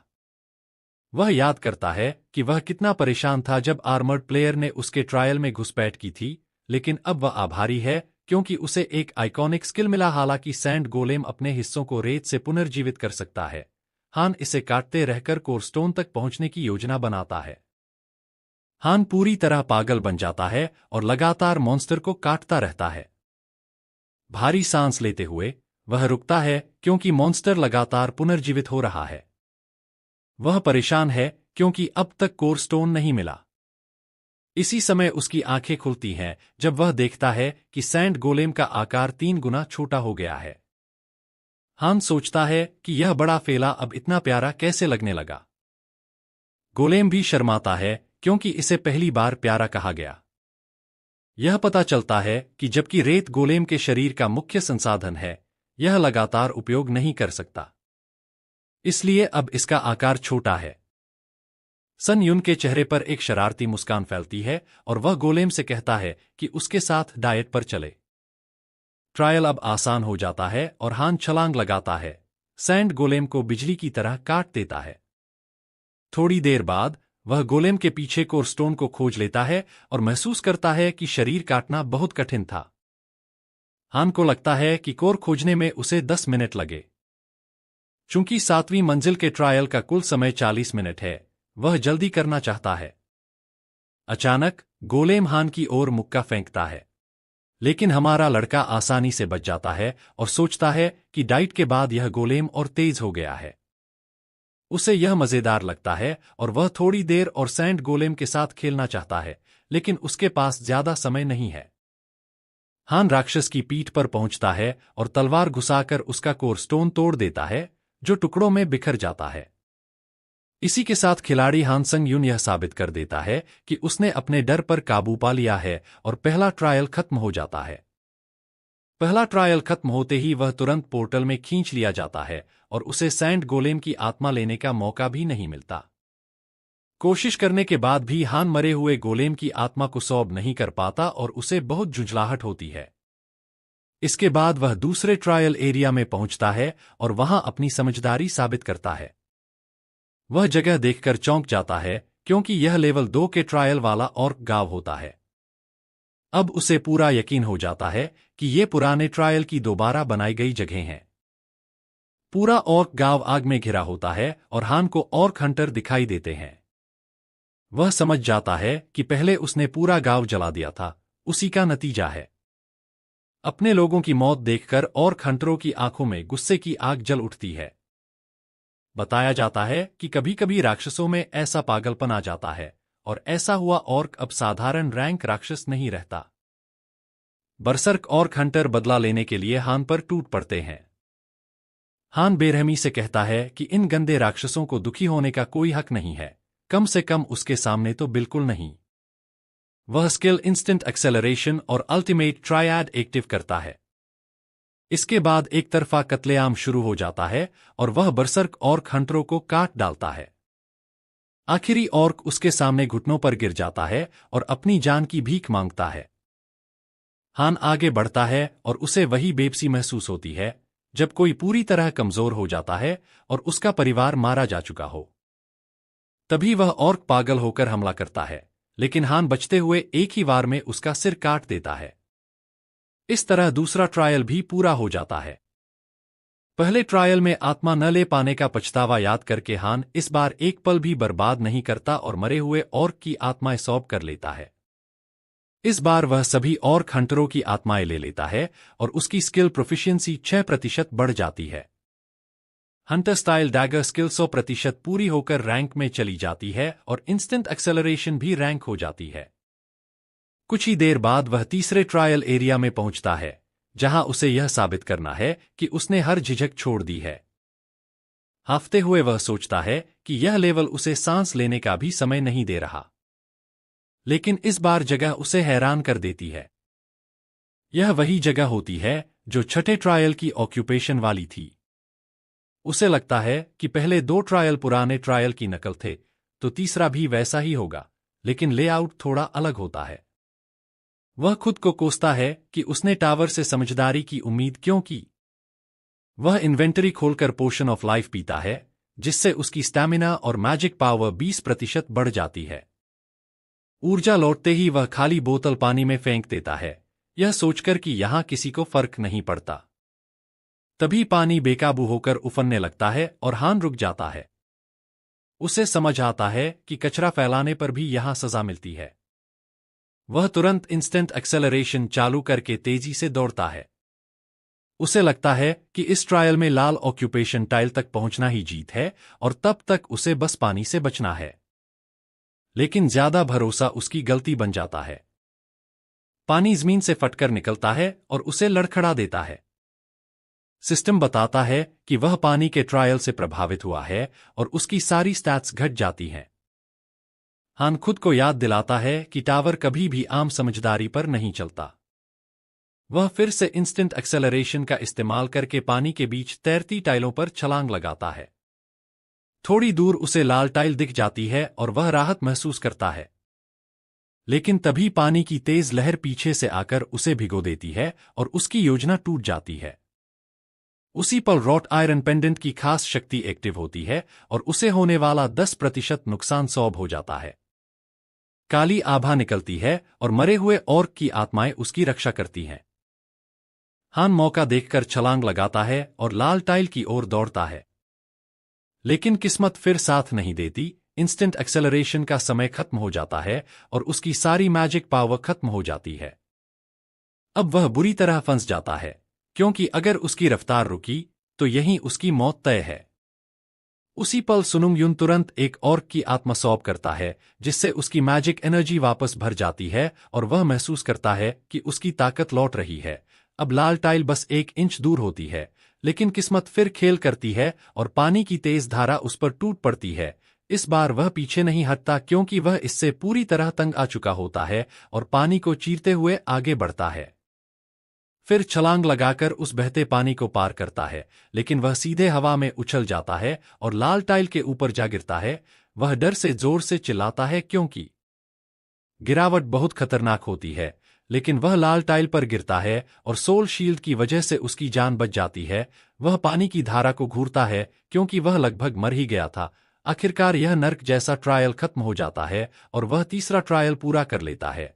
लेकिन पानी मानो उससे निजी दुश्मनी रखता हो और जाते जाते आखिरी बार उसे भिगो देता है। सुन युन पूरी तरह थक चुका होता है और इस बेवकूफ ट्रायल को कोसता है, जिसने आखिरी तक उसका पीछा नहीं छोड़ा। इसके साथ ही वह 7वें फ्लोर का ट्रायल पूरा करता है और उसे स्किल वाइन्स ऑफ ग्रेस और 15,000 पॉइंट्स मिलते हैं। लॉबी में पहुंचकर वह निराश हो जाता है और सोचता है कि यह ट्रायल पूरी तरह नाकाम रहा, क्योंकि इस हालत में वह अगले ट्रायल के लिए तैयार नहीं है और हर बार किस्मत साथ दे यह भी तय नहीं। तभी अचानक छत कांपने लगती है और उसे पता चलता है कि 1000 से ज्यादा खिलाड़ियों ने 7वां फ्लोर क्लियर कर लिया है। इसी वजह से 8वें फ्लोर पर सिस्टम एक्सपेंशन शुरू हो रही है, जिसमें स्किल स्टोर खुल रहा है। ट्रायल में ब्रांचिंग चॉइसेस मिलेंगी और परमानेंट रिटर्न का विकल्प भी खुलेगा। यानी अब सुनुंग युन हमेशा के लिए पृथ्वी लौट सकता है। वह इन नए विकल्पों का इंतजार कर रहा था, लेकिन सबसे बड़ी राहत उसे तब मिलती है जब उसे बताया जाता है कि वह अब तक के सभी लेवल में पायोनियर चुना गया है और वह बोनस के रूप में एक हेलो चुन सकता है। हेलो केवल उन्हीं खिलाड़ियों को मिलता है जो हर लेवल में पायोनियर रहे हों, और हर हेलो खिलाड़ी के इन्नेट ट्रेट या स्किल्स को प्रभावित करता है, इसलिए सही चुनाव जरूरी होता है। सुनुंग युन को रूलर, हंटर और मंक हेलो में से एक चुनने को कहा जाता है। विवरण पढ़ने पर रूलर हेलो उसके लिए सबसे उपयुक्त होता है क्योंकि यह उसके इनेट ट्रेट से जुड़ा है और उसकी पोटेंशियल को बहुत बढ़ाता है। वह खुद भी संकेत देता है कि यही उसके लिए सही है। हंटर हेलो भी स्किल्स और स्टैट्स की ग्रोथ तेज करता है, लेकिन मंक हेलो उसे बेकार लगता है। अंत में वह रूलर हेलो चुनता है, जिससे उसका इनेट ट्रेट इवॉल्व होता है और विकल्प सामने आते हैं: समनर, स्वॉर्ड मेज और आर्टिसन। वह समनर चुनता है क्योंकि यह नेक्रोमेंसी से सबसे ज्यादा मेल खाता है। इसके बाद यूनिक पावर स्किल सिंथेसिस बनती है, जिससे वह दो स्किल्स को मिलाकर नई स्किल बना सकता है। वह एलिटिज्म और स्विफ्ट चार्ज को मिलाता है और नई स्किल जगरनॉट बनती है, जो इनविजिबल रिस्ट्रेंट्स को तोड़ सकती है, बशर्ते उसकी मैजिक पावर सामने वाले से ज्यादा हो। उसे यकीन नहीं होता क्योंकि यह ग्रेड डी की बेहद ताकतवर स्किल होती है। फिर वह रेंजर एप्टीट्यूड और बर्न रेजिस्टेंस को मिलाता है, जिससे ग्रेड ई स्किल पावरफुल साइट मिलती है। इससे वह समझ जाता है कि स्किल्स की कंपैटिबिलिटी पर नतीजा निर्भर करता है। पूरी हेलो प्रक्रिया के बाद वह थककर बिस्तर पर गिर जाता है और सोचता है कि क्या वह सच में इन अचीवमेंट्स के लायक है या बस किस्मत साथ दे रही है। फिर वह खुद को संभालता है और रिवॉर्ड देखता है। स्किल वाइंस ऑफ ग्रेस बोलने पर स्पीड 10% बढ़ाती है और इसे 7 बार ओवरलैप किया जा सकता है, यानी वह एक बार में 70% स्पीड बढ़ा सकता है। और सबसे बड़ी बात, यह स्किल मैजिक एनर्जी भी नहीं लेती। यह सोचकर वह खुशी से पागल हो जाता है। उसे ऐसा लगने लगता है जैसे उसने पूरी दुनिया जीत ली हो, क्योंकि स्किल वाइंस ऑफ ग्रेस में सच में कोई भी डाउनसाइड नहीं होता। इसके बाद सुन युन इन्वेंट्री खोलता है और बूट्स ऑफ स्विफ्टनेस पहनता है, जो एक तय स्पीड पार करने पर यूजर की स्पीड और बढ़ा देते हैं। उसे अच्छा लगता है क्योंकि 7वें फ्लोर से मिले सारे रिवॉर्ड्स स्पीड से जुड़े हुए हैं। इस वक्त उसे लगता है जैसे उसने लाइफ में जीत हासिल कर ली हो। फिर हान स्किल स्टोर खोलता है, लेकिन सब कुछ इतना महंगा देखकर उसे झुंझलाहट होती है। फिर भी उसे मैजिक से जुड़ी स्किल्स की जरूरत होती है, इसलिए वह मैजिक सर्किटरी और मैजिक रेजिस्टेंस स्किल खरीद लेता है। मैजिक रेजिस्टेंस की मदद से वह पहले जैसी स्किल्स से खुद को बचा सकता है, जैसे बाइंड हार्ट, जिससे पहले टीममेट का पेन शेयर हो जाता था। वहीं मैजिक सर्किटरी स्किल यूजर के शरीर के अंदर मौजूद सारी मैजिक एनर्जी को इकट्ठा करके मैजिक यूसेज को ज्यादा एफिशिएंट बना देती है। जब हान संग युन इस स्किल को एक्टिवेट करता है, तो उसके शरीर से लाल एनर्जी निकलने लगती है और उसका शरीर गर्म महसूस करता है। तेज रोशनी उससे फैलने लगती है और हैरानी की बात यह होती है कि उसका शरीर हल्का लगने लगता है। वह आगे बढ़कर इसे आजमाता है और जमीन पर जोर से पैर रखता है तो पूरे कमरे में भारी गूंज फैल जाती है। वह समझ जाता है कि पहले वह अपनी मैजिक एनर्जी को ठीक से कंट्रोल नहीं कर पा रहा था, लेकिन अब मैजिक सर्किटरी पाथवेज बनने से उसकी मैजिक एनर्जी उसकी फिजिकल स्ट्रेंथ को भी बढ़ा रही है। यह सोचकर वह अपनी इस स्मार्ट परचेस पर मुस्कुरा देता है। इसके बाद हान को समन अनडिड स्किल के बारे में और जानने की क्यूरियोसिटी होती है, लेकिन वह इसे अगले ट्रायल के लिए छोड़ देता है। वह गहरी सांस लेता है और सोचता है कि उसे अगला ट्रायल तुरंत लेना चाहिए या फिर अर्थ वापस लौट जाना चाहिए। अब सीन बदलता है और हमें चिल वैनली नाम का एक लड़का दिखाया जाता है, जिसने अचानक खुले गेट के लिए पार्टी रिक्रूटमेंट बोर्ड लगाया होता है, लेकिन कोई भी हंटर ज्वाइन नहीं कर रहा होता। ली घबराया हुआ होता है कि अभी तक किसी ने साइन अप नहीं किया। तभी कुछ हंटर्स आते हैं और उसका मजाक उड़ाते हैं कि उसे कोई पार्टी मेंबर नहीं मिल रहा। एक फैट असैसिन हंटर उसे कहता है कि गेट एंट्री परमिट उन्हें दे दे, वरना लिमिट के बाद उसका एंट्री अपने आप कैंसिल हो जाएगा। ली इससे तंग आ चुका होता है, फिर भी वह एंट्री कार्ड देने से मना कर देता है। वह बुली हंटर उसे बताता है कि कितने सारे हंटर्स डंजन में जाने के लिए खड़े हैं, लेकिन कोई भी उसकी पार्टी ज्वाइन नहीं करना चाहता।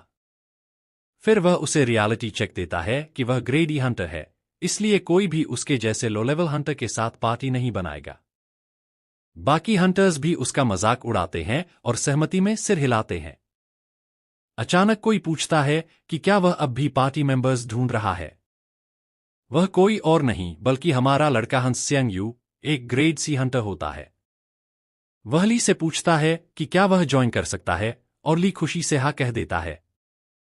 लेकिन फैट हंटर को यह दखल पसंद नहीं आता और वह हान के कंधे को पकड़ लेता है। वह पूछता है कि क्या वह लाइन काट रहा है। हमारा लड़का मुस्कुराता है और साफ कह देता है कि अगर प्रॉब्लम है तो वह भी चिल वैनली की पार्टी ज्वाइन कर ले। यह सुनकर वह हंटर गुस्से में आ जाता है और हान से बदतमीजी से बात करता है। तभी हान उसे ठंडी लेकिन खतरनाक नजरों से देखता है और चेतावनी देता है कि अपना हाथ उसके कंधे से हटा ले, वरना वह तोड़ देगा। उसी पल हान के शरीर से डार्क ऑरा निकलने लगता है, जिससे फैट हंटर बुरी तरह डर जाता है। उसकी रीढ़ में सिहरन दौड़ जाती है और वह सोचने लगता है कि यह ऑरा आखिर है क्या। उसके साइडकिक्स समझते हैं कि यह उसका ही ऑरा है, लेकिन फैट हंटर मन ही मन उन्हें बेवकूफ कहता है क्योंकि यह ऑरा उसका नहीं होता। हंटर एसोसिएशन के ऑफिशियल्स को देखते हुए वह मामला बढ़ाना नहीं चाहता और अपने साथियों के साथ चुपचाप वहां से चला जाता है। ली सिर खुजाता है और परेशान हो जाता है कि सब कुछ पहले से ही खराब हो चुका है।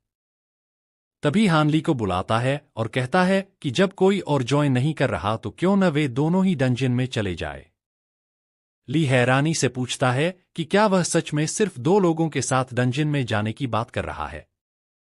थोड़ी देर बाद दोनों डंजन में प्रवेश करते हैं। ली इधर उधर देखता रहता है और अलर्ट रहता है, लेकिन हान उसे नर्वस न होने को कहता है और बताता है कि वह ग्रेड डी तक के मॉन्स्टर्स आराम से संभाल सकता है। यह सुनकर ली चौंक जाता है और याद करता है कि सन यू ने कहा था कि यह उसका पहला डंजन है। हान टेक्निकली झूठ नहीं बोलता, क्योंकि टावर ऑफ ट्रायल्स को वह डंजन नहीं मानता। ली थोड़ी चिंता के साथ उसे समझाता है कि डंजन एक्सप्लोर करना मतलब जान को दांव पर लगाना। वह उसे एक जरूरी बात बताता है कि लोग सोचते हैं ग्रेड ई हंटर्स ज्यादा मरते हैं, लेकिन सच में ग्रेड सी हंटर्स की डेथ रेट ज्यादा होती है। ग्रेड ई हंटर्स सावधानी से चलते हैं क्योंकि उन्हें अपनी कमजोरी पता होती है, जबकि ग्रेड सी हंटर्स जरूरत से ज्यादा कॉन्फिडेंट हो जाते हैं और वही गलती उनकी जान ले लेती है।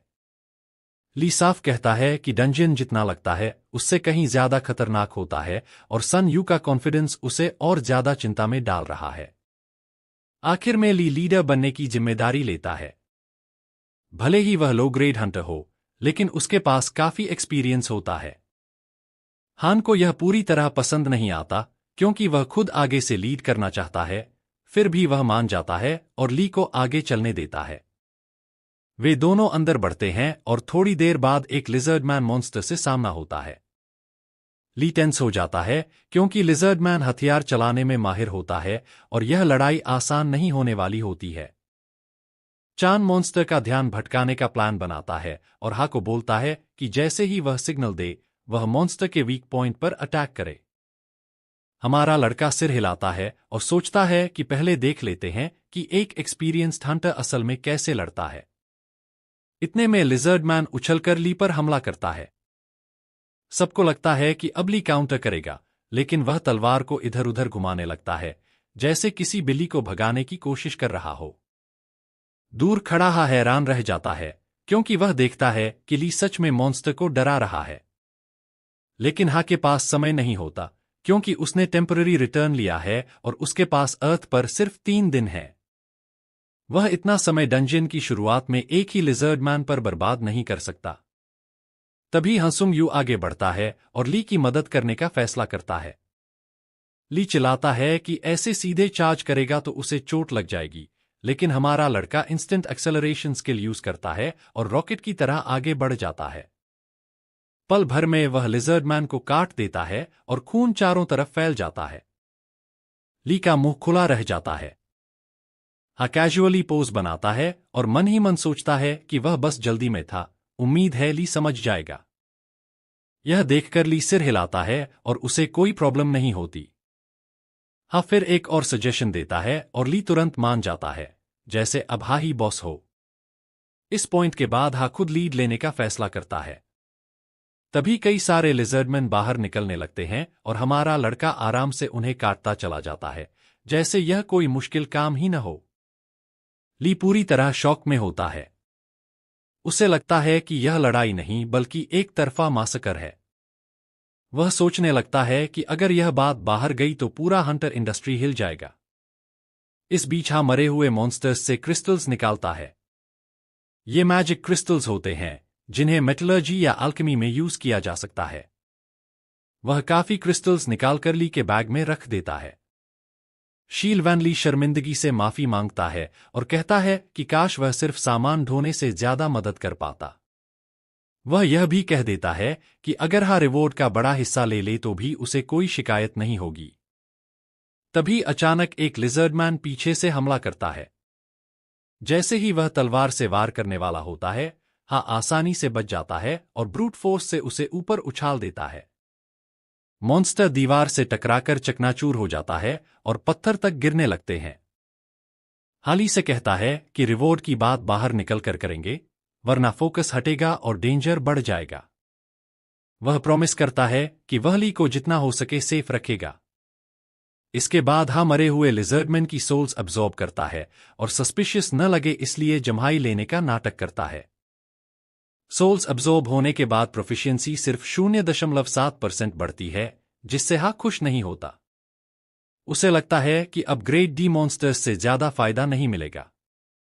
तभी एक गेट बनता है और ली यकीन नहीं कर पाता कि वे बॉस बैटल गेट तक पहुंच गए हैं। वह सोचता है कि उसने कभी बॉस फाइट का सपना तक नहीं देखा था। आधा डंजन क्लियर करना भी उसके लिए बहुत बड़ी बात होती, लेकिन सन यू के साथ उसे लगता है कि पूरा डंजन क्लियर हो सकता है। हाली से पूछता है कि क्या वह बॉस फाइट के लिए रेडी है। ली थोड़ा रेस्ट लेने को कहता है, लेकिन पूरी तरह तैयार होता है। दोनों गेट के अंदर जाते हैं और सामने लिजर्ड किंग दिखाई देता है। लिजर्ड किंग भारी कदमों से उनकी तरफ बढ़ता है। ली घबराकर से पूछता है कि वह इसे कैसे मारेगा और कोई प्लान बनाने को कहता है।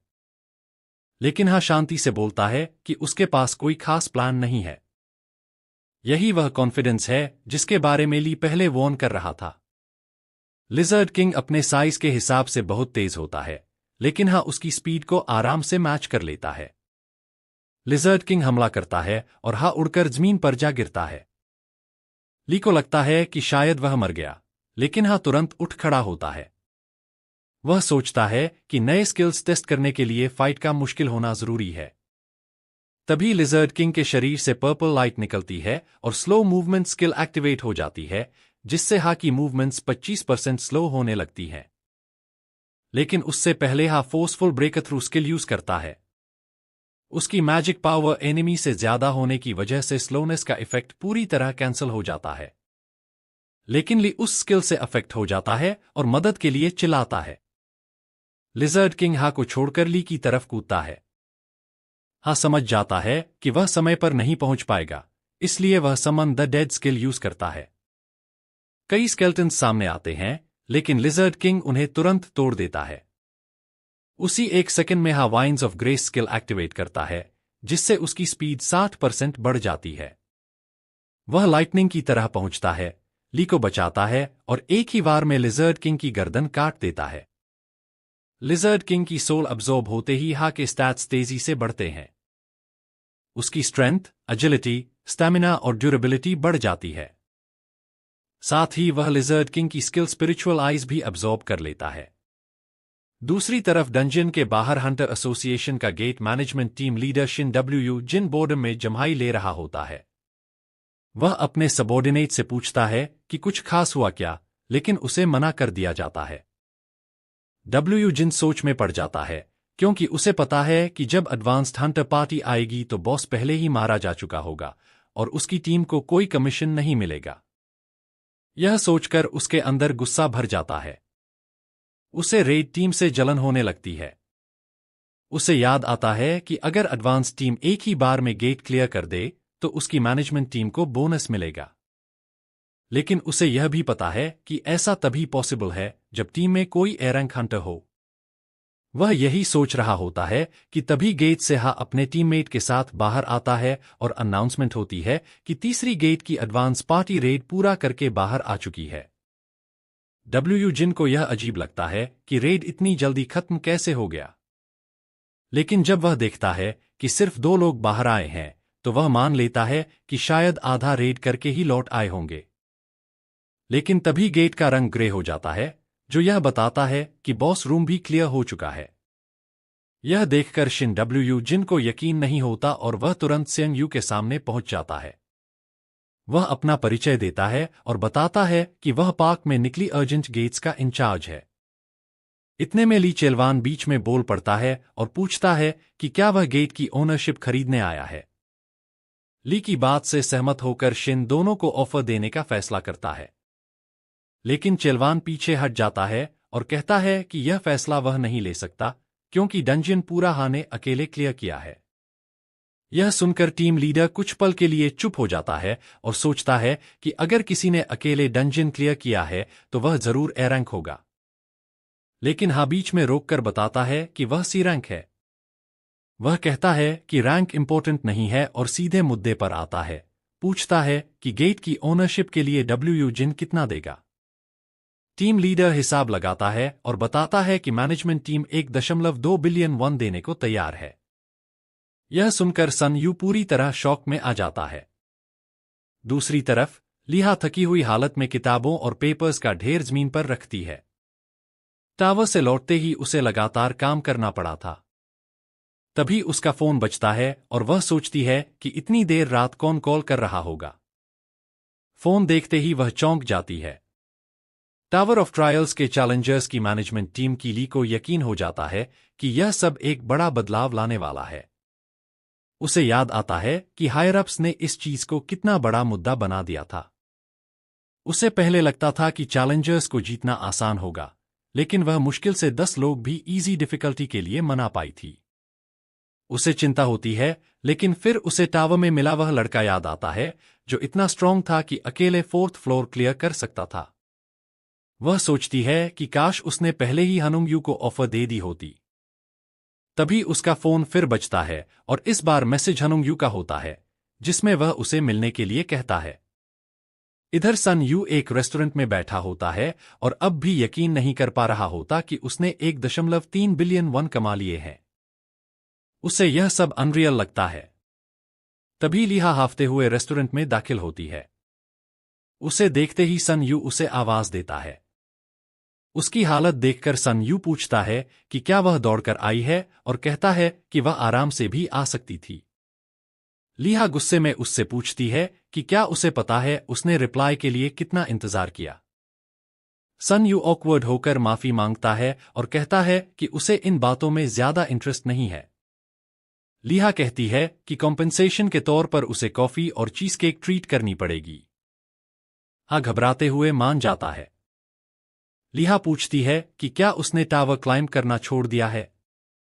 सन यू बताता है कि वह आगे कंटिन्यू करेगा और असल में उसने उसे इसलिए बुलाया है क्योंकि उसे एक फेवर चाहिए। हनुंग यू उसे बताता है कि उसे एक गिल्ड चाहिए जो उसे टावर और डंजियन फ्रीली यूज करने दे, लेकिन उसकी कुछ कंडीशंस हैं। पहली, गिल्ड उसे समन करने के लिए मजबूर नहीं कर सकेगी। दूसरी, टावर के अंदर उसकी एक्टिविटीज में गिल्ड का कोई इंटरफेरेंस नहीं होगा। और तीसरी, गिल्ड के डंजियंस को वह जब चाहे इस्तेमाल कर सकेगा। कंडीशंस रखने के बाद वह पूछता है कि क्या कोई गिल्ड ऐसा एक्सेप्ट कर सकता है। माहौल बदलता हुआ महसूस होता है और उसे लगता है कि शायद उसने ज्यादा मांग लिया।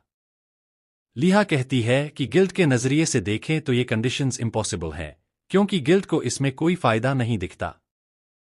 हा को लगता है कि उसने सच में ज्यादा मांग लिया। तभी लिहा उसका हाथ पकड़ती है और उसे व्हाइट सिल्वर गिल्ड ज्वाइन करने का ऑफर देती है। वह कहती है कि वह उसकी इम्पॉसिबल कंडीशंस को पॉसिबल बना देगी। आगे हम देखते हैं कि हनुंग यू एक चलती ट्रक पर लेटा हुआ है और सोच रहा है कि उसने एक ही दिन में डंजियन रेड किया, आइटम्स बेचे और गिल्ड ज्वाइन कर ली। उसे खुद पर गर्व होता है। फिर उसे याद आता है कि गिल्ड ज्वाइन करने से पहले एक आखिरी कंडीशन बाकी है। उसे अकेले एक सी रैंक डंजियन क्लियर करना होगा ताकि हा के सुपीरियर्स को यकीन हो जाए कि वह कैपेबल है। लिहा समझाती है कि गिल्ड के डंजियंस को फ्रीली यूज करने की अथॉरिटी किसी को भी नहीं दी जाती। यह सुनकर हा गहराई से सोच में पड़ जाता है और समझता है कि व्हाइट सिल्वर गिल्ड के डंजियंस का फायदा सिर्फ कुछ खास लोगों को ही मिलता है, या तो राइजिंग स्टार्स या फिर जिनसे गिल्ड को बहुत उम्मीद होती है। कुछ सोचने के बाद हा लिहा से कहता है कि उसके लिए एक सिरंग डंजियन अरेंज किया जाए। जुंगुनोयंग डिस्ट्रिक्ट के चुम्बो माउंटेन में हम देखते हैं कि हा एक मूविंग व्हीकल पर लेटा हुआ है और सोचता है कि क्या उसे वार्म अप के लिए दौड़ लगानी चाहिए। तभी वह बिजली जैसी स्पीड से दौड़ पड़ता है और हवा का दबाव तेज हो जाता है। उधर लिहा सिरंग डंजियन की तैयारी में लगी होती है और 1 घंटे बाद के लिए रेड गेट रिजर्व करती है। सामने बैठा आदमी उसका कार्ड देखकर उसे टेंट में बैठने को कहता है, लेकिन इससे पहले कि वह बैठे, हनुंगयू अचानक वहां पहुंच जाता है। उसे इतना जल्दी देखकर लिहा पूरी तरह चौंक जाती है। संग युन जवाब देने ही वाला होता है कि तभी बहुत तेज हवा चलती है और वह घबराकर माफी मांगता है और बताता है कि वह बहुत तेज दौड़कर आया था, इसलिए शॉक वेव बना होगा। ली यह देखकर हैरान हो जाती है और सोचती है कि यह लड़का आखिर है कौन। फिर वह हान को बताती है कि उसकी तरफ से सब पूरा हो गया है और जब वह तैयार हो तो बता दे। हान संग युन कहता है कि वह अभी शुरू कर सकता है और दोनों गेट के अंदर जाते हैं जहां मैदान दिखाई देता है। पीछे मुड़कर वह उसे कहता है कि अगर उसे खतरा लगे तो इशारा कर दे, लेकिन हान ने गिल्ड से मिला एम्प्रेसेस नेकलेस पहना होता है जिसमें शील्ड एबिलिटी और स्टेल्थ एबिलिटी होती है और यह अग्रो भी खींचता है, इसलिए वह दूर रहने का फैसला करती है। अब संग युन आराम महसूस करता है और स्पिरिचुअल आइज चालू करता है जिससे वह छिपे हुए दुश्मनों को महसूस कर सकता है। तभी मैदान से जहरीले और खतरनाक डीमंस निकल आते हैं और सिरंग डंजियन में ऐसे मॉन्स्टर्स देखकर ह्योन बताता है कि यह एक इरेगुलर डंजियन है। इसी बीच संग युन तीनों डीमंस को मार देता है, जिसे देखकर लिहान पूरी तरह चौंक जाती है और खुश होती है कि उसका फैसला गलत नहीं था। संग युन तलवार चलाता है और उसकी लाइटनिंग इफेक्ट एक्टिवेट हो जाती है जिसे वह खुद भी भूल गया था और आखिरी डीमन भी मारा जाता है। 1 घंटे से कम समय में अकेले बॉस रूम क्लियर होता देख लिहान को यकीन नहीं होता, क्योंकि यह इरेगुलर डंजियन था और पॉइजनस डीमंस आमतौर पर पार्टी में मारे जाते हैं। उसकी पोटेंशियल देखकर ह्योन मानता है कि हान संग युन आगे चलकर उससे भी ज्यादा मजबूत होगा। सभी सोल्स यूज होने से संग युन की strength, agility, stamina, magic power और ड्यूरेबिलिटी बढ़ जाती है और वह मान लेता है कि बॉस ज्यादा खतरनाक नहीं होगा। दोनों बॉस रूम में जाते हैं लेकिन मॉन्स्टर की प्रेजेंस महसूस नहीं होती और तभी वह अचानक लिहान पर हमला करता है। उसी पल हान संग युन उसे गोद में उठाकर बचा लेता है और मॉन्स्टर नीली आग छोड़कर सब तबाह कर देता है। वह उसे सेफ जगह पर ले जाकर समझाने को कहता है और ह्योन उसकी बात समझ जाती है। टीम लीडर उसे बफ देने की बात करती है लेकिन संग युन मना कर देता है और कूदते हुए इंस्टेंट एक्सेलरेशन एक्टिवेट करता है जिससे फास्ट बूस्ट के कारण उसकी स्पीड अचानक बढ़ जाती है और फिर वाइंड ग्रेस स्किल यूज करता है जिससे उसकी मूवमेंट स्पीड 70% बढ़ जाती है। 3 बार में वह dungeon boss demon of the blue fire of destruction को मार देता है और खुद सोचता है कि यह मॉन्स्टर आखिर था कौन। बाहर आकर लिहान कहती है कि उसे उम्मीद नहीं थी कि वह इतनी जल्दी इस लेवल का डंजियन क्लियर कर लेगा और बताती है कि वह टेस्ट पास कर चुका है और अब व्हाइट सिल्वर गिल्ड का डंजियन यूज कर सकता है। इसके बाद काली बालों वाली लड़की बात बदलते हुए बताती है कि टावर ऑफ ट्रायल्स में डिफिकल्टी ज्यादा मायने नहीं रखती, क्योंकि इजी चुनने वालों की आगे डिफिकल्टी बढ़ती है और हार्ड चुनने वाले अगर अच्छा परफॉर्म नहीं करते तो बाद में इजी पर आ सकते हैं। इसी तरह संग युन ने टॉप 50 रैंक में होने के बावजूद इतनी बड़ी सफलता पाई है, जिसका मतलब है कि उसकी आगे की डिफिकल्टी बहुत डेंजरस होगी। वह उसे सावधान रहने को कहती है क्योंकि वह उसके साथ रहकर उसे आगे बढ़ते देखना चाहती है और यह सुनकर संग युन हैरान रह जाता है। कुछ समय बाद ऊंचे टावर पर बैठकर सेब खाते हुए उसे सिस्टम नोटिफिकेशन मिलता है कि 5 मिनट में वह फिर टावर ऑफ ट्रायल्स लौटेगा। पिछले 3 दिनों की मेहनत याद कर वह खुश होता है क्योंकि उसके स्टैट्स और कॉन्फिडेंस दोनों बढ़े हैं। टावर में लौटते ही सिस्टम उससे 8th फ्लोर ट्रायल एक्सेप्ट करने को कहता है। वह यस करता है और सिस्टम 3 ऑप्शंस देता है जिनमें से वह कॉम्बैट चुनता है ताकि नेक्रोमेंसी प्रोफिशिएंसी बढ़ सके। सिस्टम बताता है कि ऑप्शन बदला नहीं जा सकता, लेकिन संग युन कॉन्फिडेंट रहता है और आखिर में सिस्टम उसे पायोनियर क्वालिफिकेशन मिलने की सूचना देता है। इसके बाद एडमिनिस्ट्रेटर के साथ फेस टू फेस चैट शुरू होती है और सिस्टम कॉम्बैट स्पेशलाइजेशन वाले एडमिनिस्ट्रेटर को ढूंढकर बताता है कि आयरन ब्लडेड मोनार्क के साथ चैट शुरू होगी। इसके साथ ही हान संग यून आयरन ब्लड वर्ल्ड में पहुंच जाता है, जहां कंसल्टेशन कॉम्बैट राउट एडमिन आयरन ब्लड सॉवरेन के साथ शुरू होती है। कुछ ही पल में वह टेलीपोर्ट होकर एक जगह पहुंचता है और समझता है कि यह आयरन और ब्लड की दुनिया है।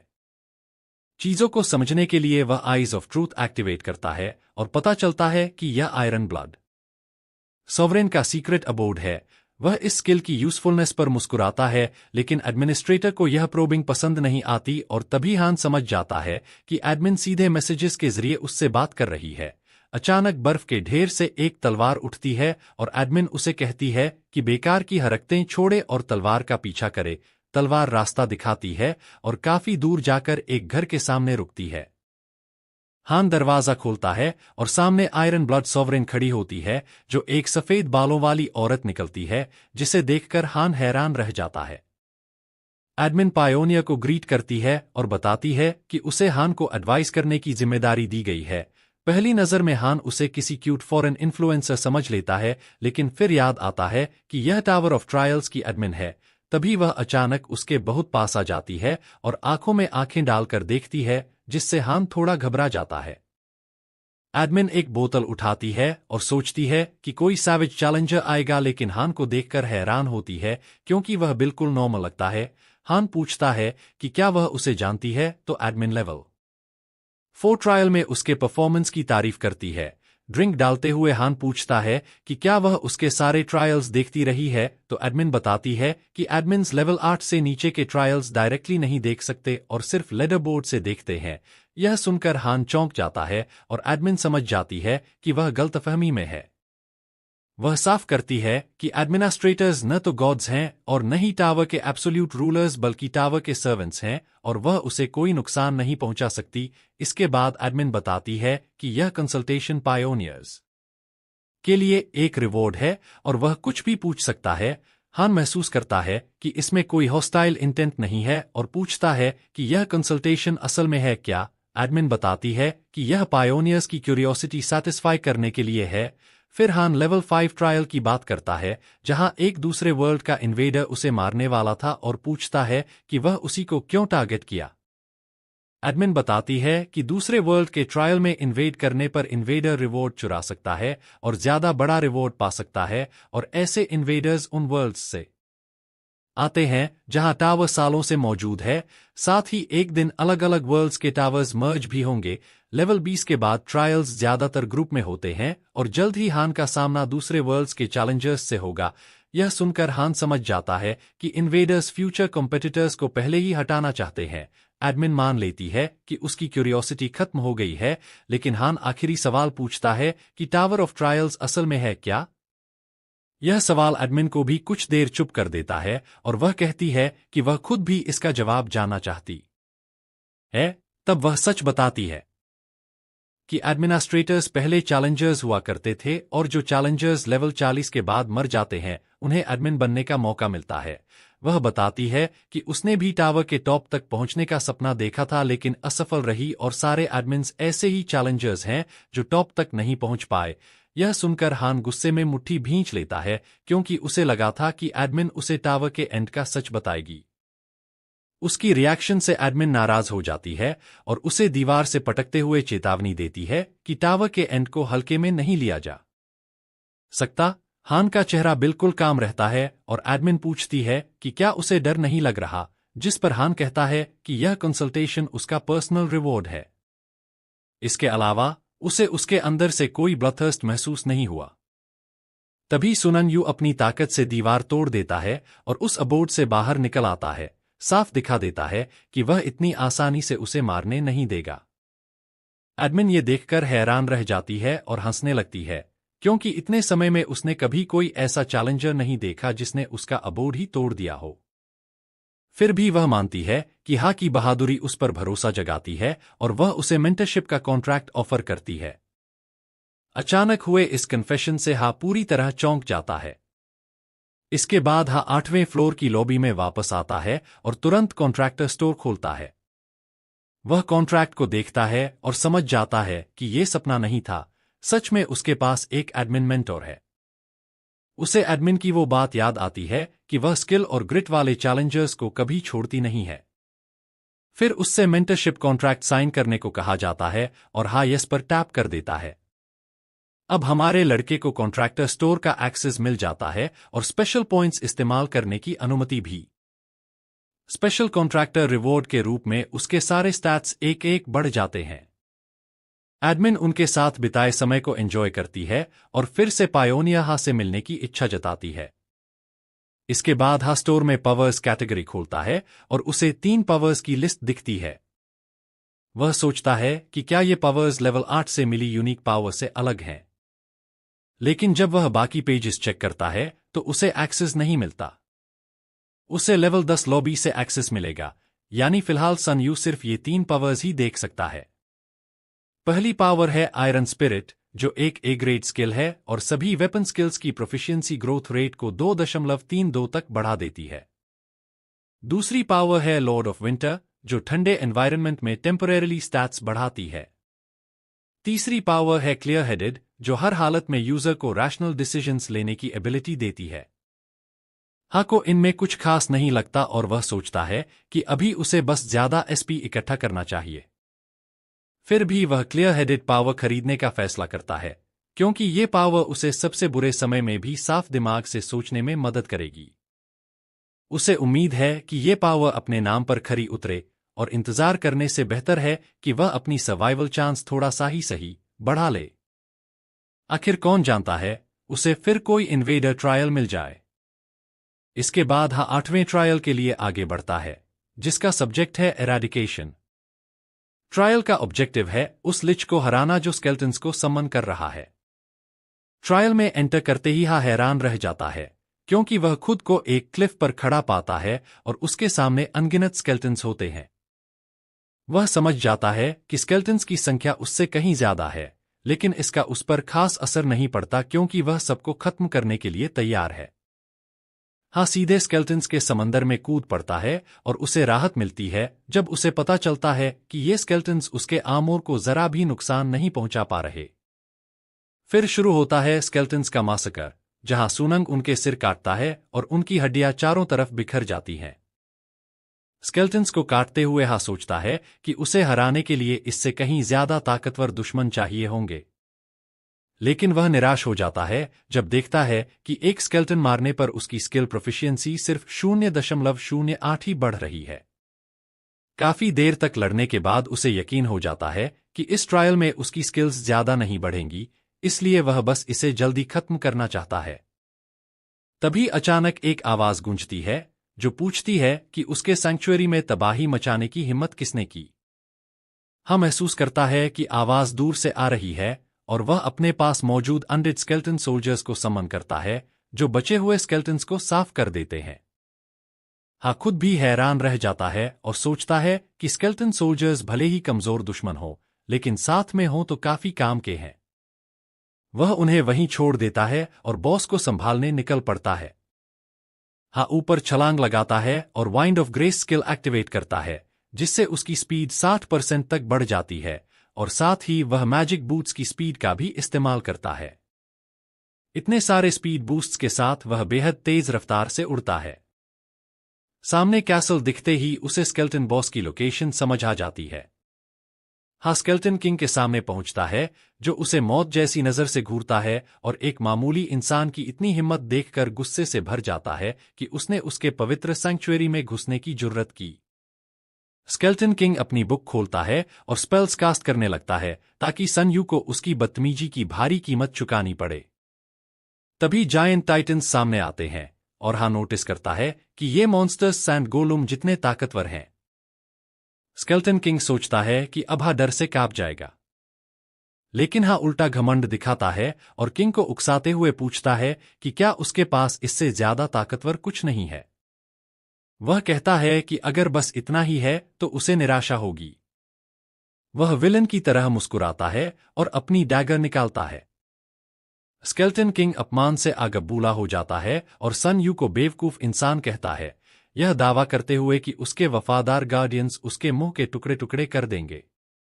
टाइटन मॉन्स्टर्स तेजी से बढ़ते हुए हा को कुचलने आते हैं, लेकिन हा इंस्टेंट एक्सेलरेशन एक्टिवेट करता है और पल भर में उनके सिर उड़ा देता है। एक झटके में वह सभी मॉन्स्टर्स को काटता हुआ स्केल्टन किंग के और पास पहुंच जाता है और उसके पैर तक चीर देता है। इसी बीच उसे हल्की सी खुशी महसूस होती है जब टाइटन्स की सोल्स अब्जॉर्ब करने पर उसकी स्किल प्रोफिशिएंसी 1.2 बढ़ जाती है। कम से कम अब उसे समझा जाता है कि हायर लेवल अनडेड उसे ज्यादा प्रोफिशिएंसी पॉइंट्स देते हैं।